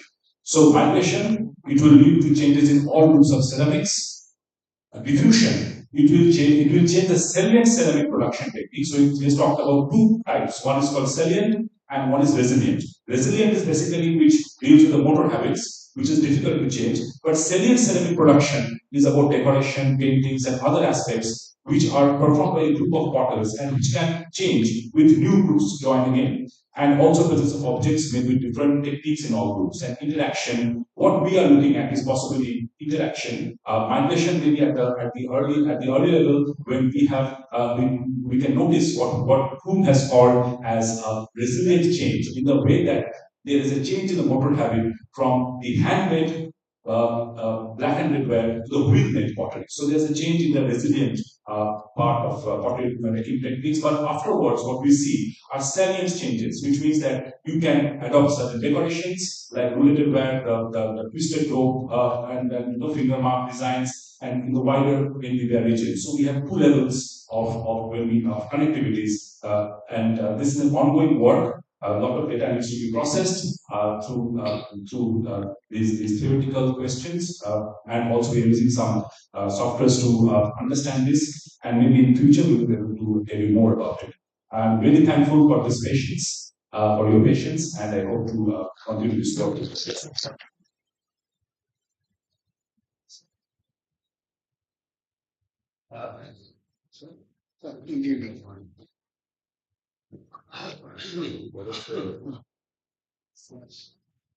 Thank you, Kaushik, for your very interesting presentation. And the purpose of this seminar was to find out the relevance of your work to the domain of Odisha archaeology.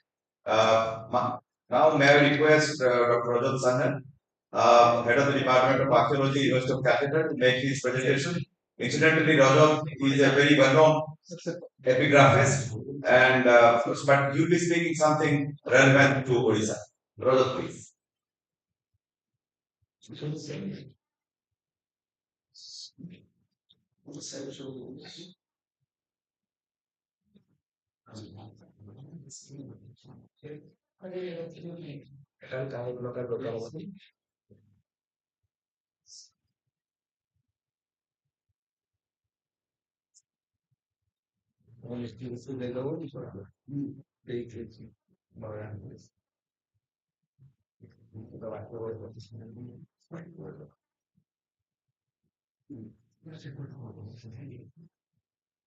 Thank you so much, sir.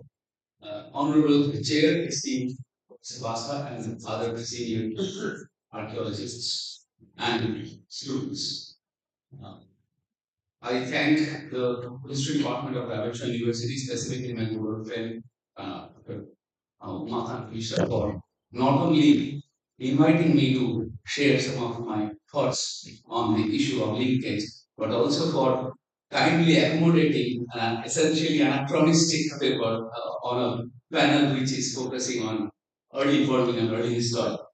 I will be not talking on chronologically that span. Rather, I'll be taking a brisk walk into the domain of what is called early medieval, and then I'll proceed till the 17th century stop. Here, what I'm trying to do is to see the nature of linkages that we have between northern Odisha and adjoining southwestern Bengal. Beyond 2 points, one is we have early sites having similar assemblages, and we have similar languages, almost similar languages in the contiguous localities. These two are known. Beyond this, what do we see from other sources? If you take a look at the program, there is in my subtitle there is a thing called phrase called through epigraphic lens. What I've taken that lens out, because here I'm neither looking exclusively at inscriptional records, nor I'm looking inscriptions exhaustively. Nor I'm looking at all the inscriptions. I'll primarily look at epigraphic materials, but will also occasionally take help from transmitted texts and some material remains to make two precise points. So this is the map to your left is what we love to call Eastern India. Bihar, Jharkhand, West Bengal, Bangladesh, and Odisha in historical terms. And to the right is that celebrated map by Barry Morrison, which was published in 1970, where he talked about sub-regions of Bengal, and he looked at 4 sub-regions, one to the north, one to southeast extreme, one to southwest, and the other to the central Bhagirathi area. Recently, these orientations of sub-regionalism by Morrison has started to be questioned by scholars, because you can see here these are in terms of Morrison's orientation, these are precisely definable geographies that he's talking about. Looking beyond collectivities, although he's talking about political processes and cultural regions of this larger Bengal Delta. I will be focusing on this particular area, which is Gandarup. As we all know from inscriptions, that this area is the southwestern part of extreme southwestern part of West Bengal along the Suvarnareka adjoining the northern corridor of Odisha. What we see, the earliest reference possibly is in this inscription of 6th century, where one Gopa Chandra is mentioned and his vassal, his subordinate called Achyuta. He is ruling in this territory called Dandavukti. Here he is donating some lands. This is in the 6th century. Then almost contemporary is this celebrated Ashanka image where the king, another king, Banja Memending king, is apart from all other things mentioned in the inscription, what I found interesting is he is credited to have traveled across among all other regions, the Amaralipti and Ubhaya Tosali. If I take the term Ubhaya Tosali in the sense of northern and southern Tosali, then he was traveling to these areas which clearly implies that these two, even apart from Tamralipti, these two Tosalis were beyond his what we call territory, political territory. So he was possibly looking, he was possibly sitting. It's not said that he's in sitting in Uttara, but he's sitting at a place from where both the Tosalis are beyond his region. What is not known, I again thank my colleague Dr. Kaushika Mubadar because years back he is the person who first told me about this text. This was published by Professor Jamshedkar around 1984. Based on a critical reading of this, he published this book called Vasudeva Unit. It's a giant text of Katha genre. There are different genres of giant texts. One of the most prominent genre is the Katha. They have 4 different kinds of Kathas: Artha Katha, Kama Katha, Anu Katha, etc. And then Sankirna Katha, this belongs to the last category. And here, this is talking about the wanderings of 2 persons and linking the story, romantic story, with the life of a Jain monk. It is written in 2 parts by 2 authors. The first part, which is dated to 6th century, is talking about both Tosali and Kamralipta as 2 unfriendly territories who were inimical to each other. And here, this is the only source where we see that Tamilnadu is not being called either a region or a city or a place or a space, whatever, only in terms of its name, but an administrative suffix, Vishaya, is attached to that. This is the only text where we have reference to Tamuliti as a Vishaya. Vishaya is, as you know, is a specific political, administrative, technical suffix added to a place, as is the case of Dondavukti in 6th century. Bukti is the province, the territorial administrative suffix that is added to the place.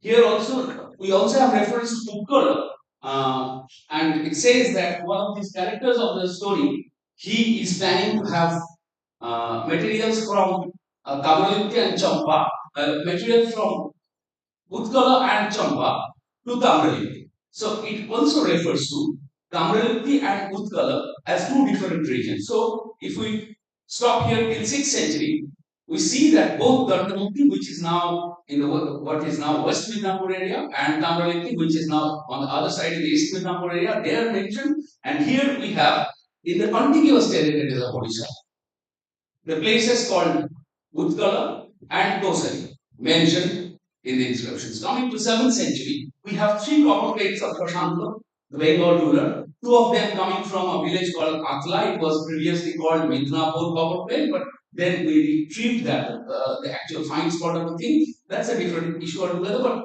it's talking again about the rule of a vassal, of a subordinate of Shashanka in Dandamukti. What is interesting is his second copper plate from the side is talking about Sahitam Utkala Deshana Dandavukti Prashasati. So here, another person, another subordinate, he is ruling after about a decade. He is ruling in Dandavukti, but not only in Dandavukti, as the vassal of the same king, but he is ruling Dandavukti along with Utkala Desha. So his territory has been extended to the contiguous area of Utkala Desha. And please note that while Dandavukti remains territory because its Bhukti technical identity is retained. The contiguous territory is not being called either a Bhukti or a Mandal or a Vishay, it is being called a landscape, a desha, a space of which several meanings and connotations can be taken by the people. So he is ruling in that part along with Utkal. This is the first, what I should mention is this is the first reference to Dandamukti being ruled along with Utkala Deksha by one specific subordinate king. But in the Soro copper plates, which is dated in the 15th year of a person whose name we do not know, he has been called, there are two schools based on N.G. Majumdar's suggestions. Digda Tripathi believed that he is that Odishan ruler called Shambhu Yasas, whereas DC Sarkar school, they believe that he is Shashanka, whoever he may be, the person Somadatta, the subordinate, he ruled in there's a misprint here. I'm sorry, it's not Sarapahara, it's Sarapahara, which is identified with Soro, which is a Vishaya level administrative unit, along with which is located within the Uttara northern Koshali part of Uttar Vishaya. So here again we see this person is ruling in Koshali, and the fine spot of the copper plate is in the Balasore district, just adjoining with Napudet.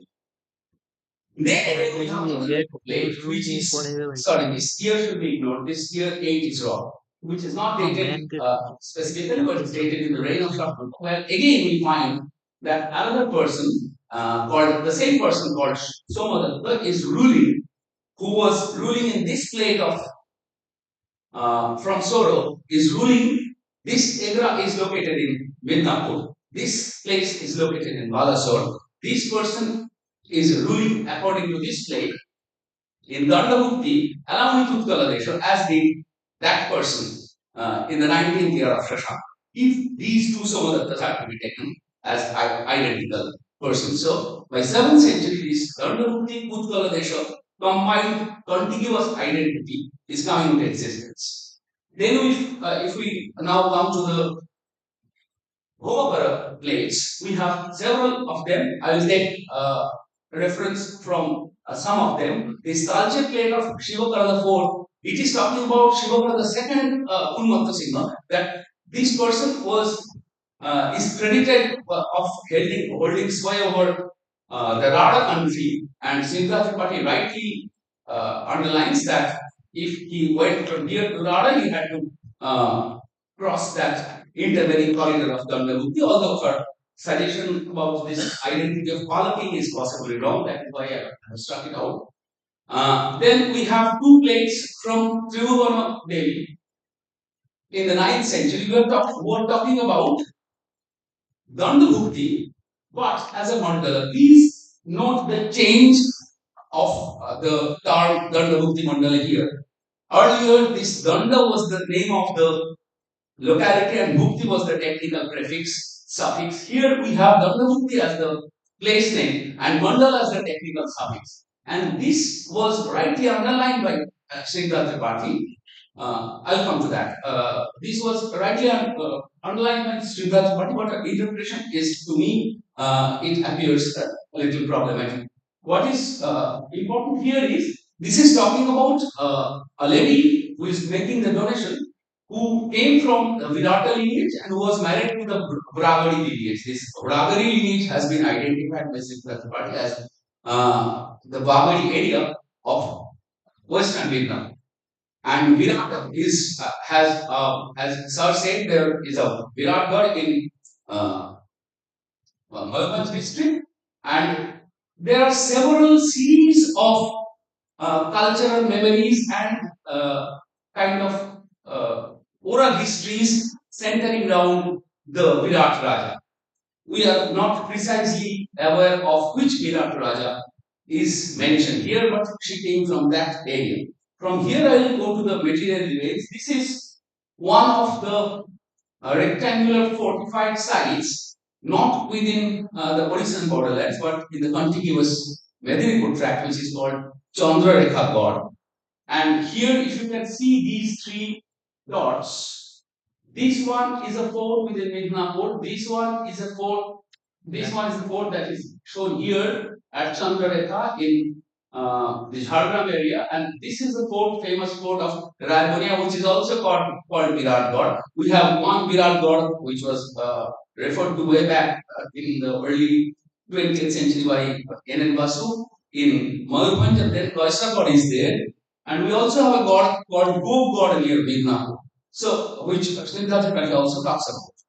So we have a fortified settlements of the frontier area, which is connected, as we see in the inscriptions, as a frontier zone connected with the other, as we see from inscriptions. One is on the southern side, the Utkala part, northern side is the Dandamukti part. What's interesting is, in the 9th century, you see the appearance of Dandamukti Mandala, but in 10th and 11th century, from two places in Balasore, again, Irda and Kalanda place, we have again the name of Dandamukti Mandala appearing in inscriptions. Both the plates were dated in the reign of a Kamboja king, Nayapala, who was possibly a subordinate of the contemporary Pala king in southwestern Bengal and adjoining Odisha. These are found from Odisha, but the place that they're talking about is Dandamukti. What Srinath Tripathi wrote is, she rightly understood that, underlined that Dandamukti, which originally formed into a bhukti bearing the name Danda, rose to the status of Mandala, province or principality, with the expansion of its boundaries. Here is the problem. It did not rise to the level of Mandala.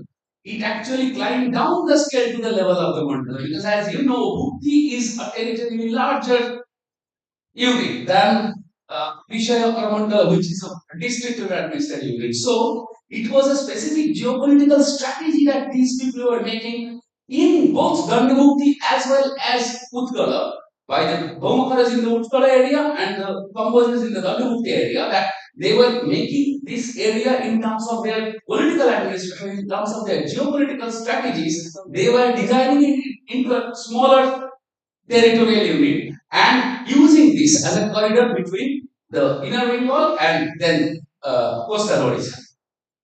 We have again in the 13th century, this was the 11th century situation. In the 13th century, we have the famous Nagari plate of Ananga Bhimadeva III, who is talking about taking victory over Utkala, and then again in the Chateshwar temple inscription, which is not far from the city, we have Ananga Bhimadeva being styled as the Lord of Utkala, which is not referred to in his earlier inscriptions. Coming to 15th century, this is an inscription also. See, this is a small copper plate of this size, a small plate, which I chanced upon way back in 2004, when I was a PhD student from Midnapur. And I sent it immediately to Professor Siddharth Tripathi, who read it, received it, and published it also. What is written here is that this is dated in the reign, as you can read, in the reign of the Gajapati king Kapileshwar Dev. And it talks about the erection of Malla Yashti or Malla Jati in the second line. At the end of the second line is written Malla Jati Potai. Like it has serious linguistic implications, but besides, it also has essential historical implication, in the sense that these are the things. This is being found from the Midnapur corridor of the contiguous landscape. But such gymnasts pillars, there is a current tradition in northern Odisha of erecting such Malajatis or Mallajashtis, as Tripathi is referring to. So it refers to again the rule of Gajapati into the territory of what we conceive as Dandamukti. Then we have the famous, well-known Jagannath temple, where in front of which Kaushika had occasion to excavate. It talks about again a lineage that came from Odisha and erected a Jagannath temple here. It is also an Odia inscription, but within not the western Midnapur sector, but the eastern Midnapur sector, which is close to the Tamralinga cluster. In this area, this inscription is found. So, and this is also the earliest Jagannath temple in West Bengal. After this, we have a series of temples being made till early 20th century in different parts of that state. Next is the temple inscription at a place called Asia, where in close to Dampu, which is identified in Gandhavati, where we have two inscriptions. One is talking about the erection of the temple, and the name of the mason, who is called Kamila, is mentioned. What is interesting is there is an inscription at the base of the image of the Devi, and that inscription is also talking about a Kamila, who is supposed to be a mason, but here he is not a mason. He is making that story. He is the artist of that story. This term Kamila or Kamina, it occurs on many temples in Bengal and Odisha in the sense of a mason. But here we see for the first time the appearance of this person as a artisan of as a metal craftsman. Now, this inscription again I found around 2006-7 at a place called Mohanpur, which is again placed in this image of Radhika is placed in the Jagannath temple again. Here we see that not only this artist who made this image is being called Akamila, but his name is also interesting. His name is Bandhu Maharana.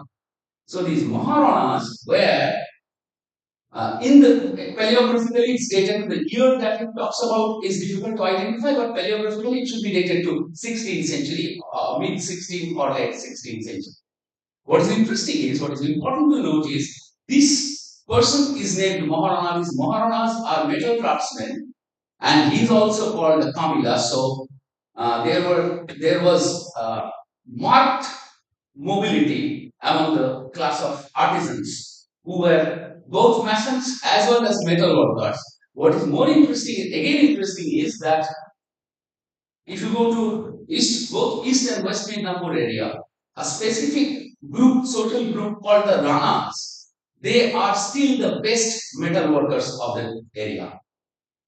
They are domiciled, they came from Odisha and they settled there, and they make things of metal. They're famous in doing this.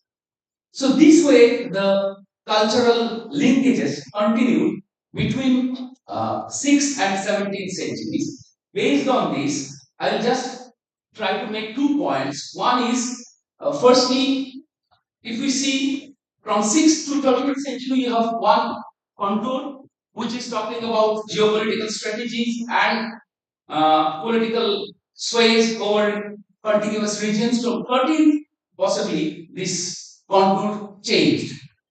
Historical geography and geopolitics of these hyphenated frontiers had changing contours. From 6th to the 7th century CE, the zone acted as a geopolitically strategic space that was subjected to the claim of territoriality by polities on both sides of the borderlands.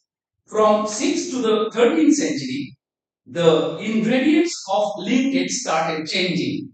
There are two factors. One, the proclamation of Ananga Bhimadeva III as the Raut of Jagannatha, and second, the visit of Chaitanya and Jagannatha, making Sri Kshetra his second home.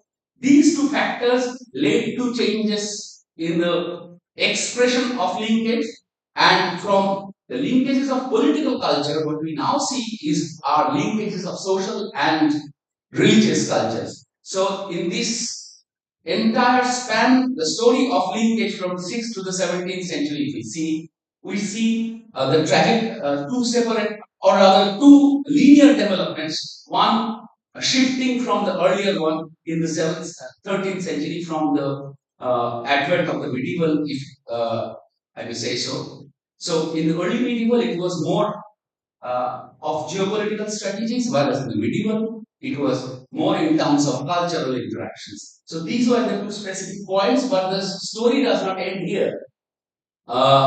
This is a calendar that I received last week from one of my friends. This is a calendar of an NGO from Kolkata. And if you take a look at these lines, this what I call, there is a misprint again. This what I would call the people's perception of the notion of linkage. And this linkage endures. This continues till the 21st century, where we have all the elements of Bengal and Odisha contiguous zones and their cultural emblems being mixed with one another. And there is a separate Odisha page for of a calendar of an age in 21st century. This is a calendar of the next month. Thank you.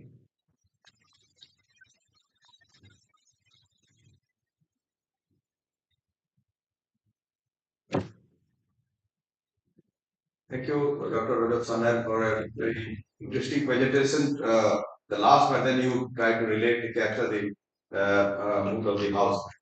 Thank you, and thank you very much because you have to leave for your headship engagement in Calcutta. Yes.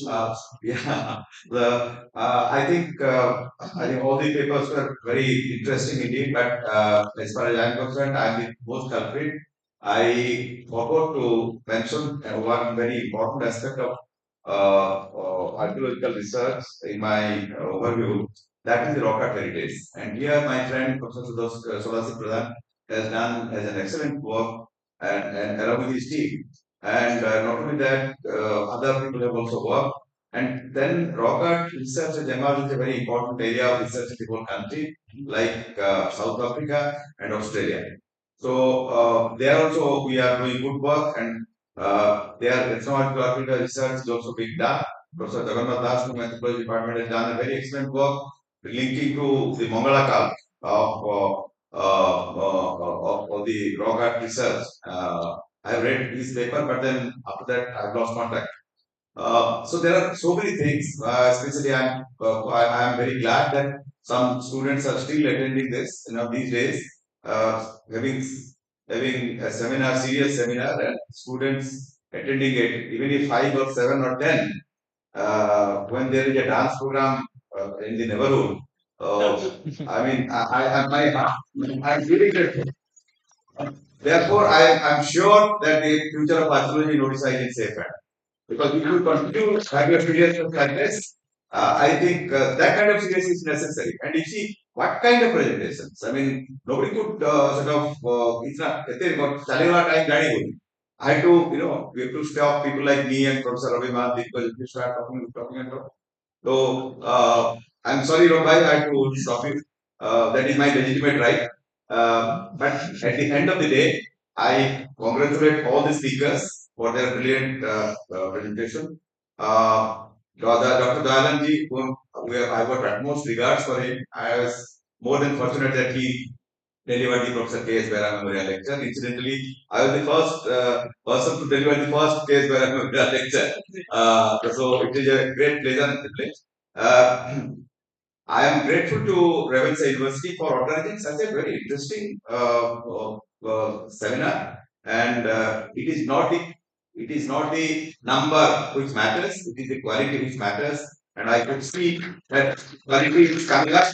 And now I can say that the archaeological research in Odisha is at least at par with the rest of the country. I mean, we should not feel inferior. 30 years ago, I was feeling inferior. But today, I don't think any one of you should feel inferior because the kind of work that you can done, and we should have to carry it on. We should have to carry it on. I think that's all from my side. Uma?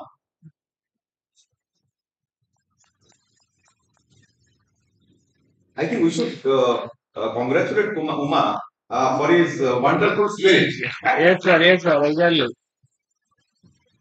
Extremely beholden to all of you for coming over, and Kusik and Rajat's presentations are so.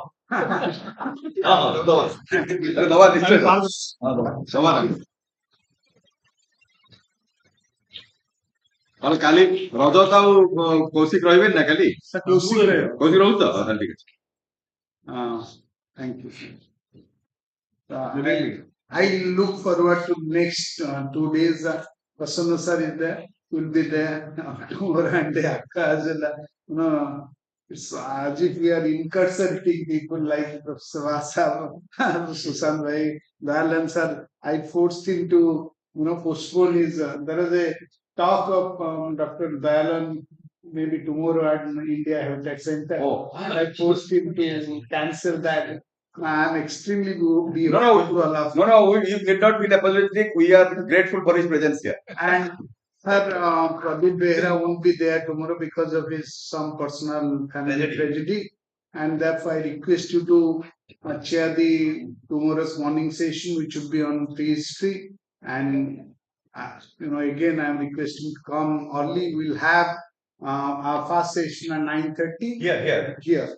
And if there is, persistence of problem, we'll shift over to another place which is more good. No, then no. Let us move to a place where you have more control. Today, for example, it's fine. Today, because you have the ceremonial thing and all those things. If you want to have it in department or something like that, we don't have any problem. No, We'll have it here. We'll come back here tomorrow in the morning. Tomorrow at 9:30, we'll again assemble, have tea and dinner, and we have our rooms in the guest house in the hotels. काकू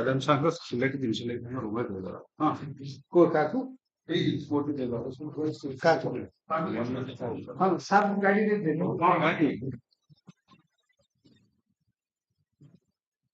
ମୁଁ ବର୍ତ୍ତମାନ ଗୋଟେ ଦୋକାନ କାମରେ ରହିଲି ନାଇଁ ପଳେଇବି ଭୁବନେଶ୍ୱର ପଳେଇବି ଭୁବନେଶ୍ୱରରେ ଗୋଟେ ସାଙ୍ଗର ଡିନର ଅଛି ଠିକ रिमाइंड कर दियो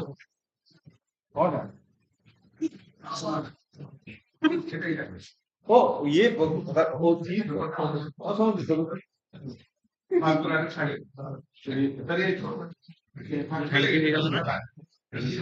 थैंक यू रिमाइंड कर दियो भाई आगे एटा बंद करियो ना ना फर्स्ट स्टॉप स्ट्रीम कर दो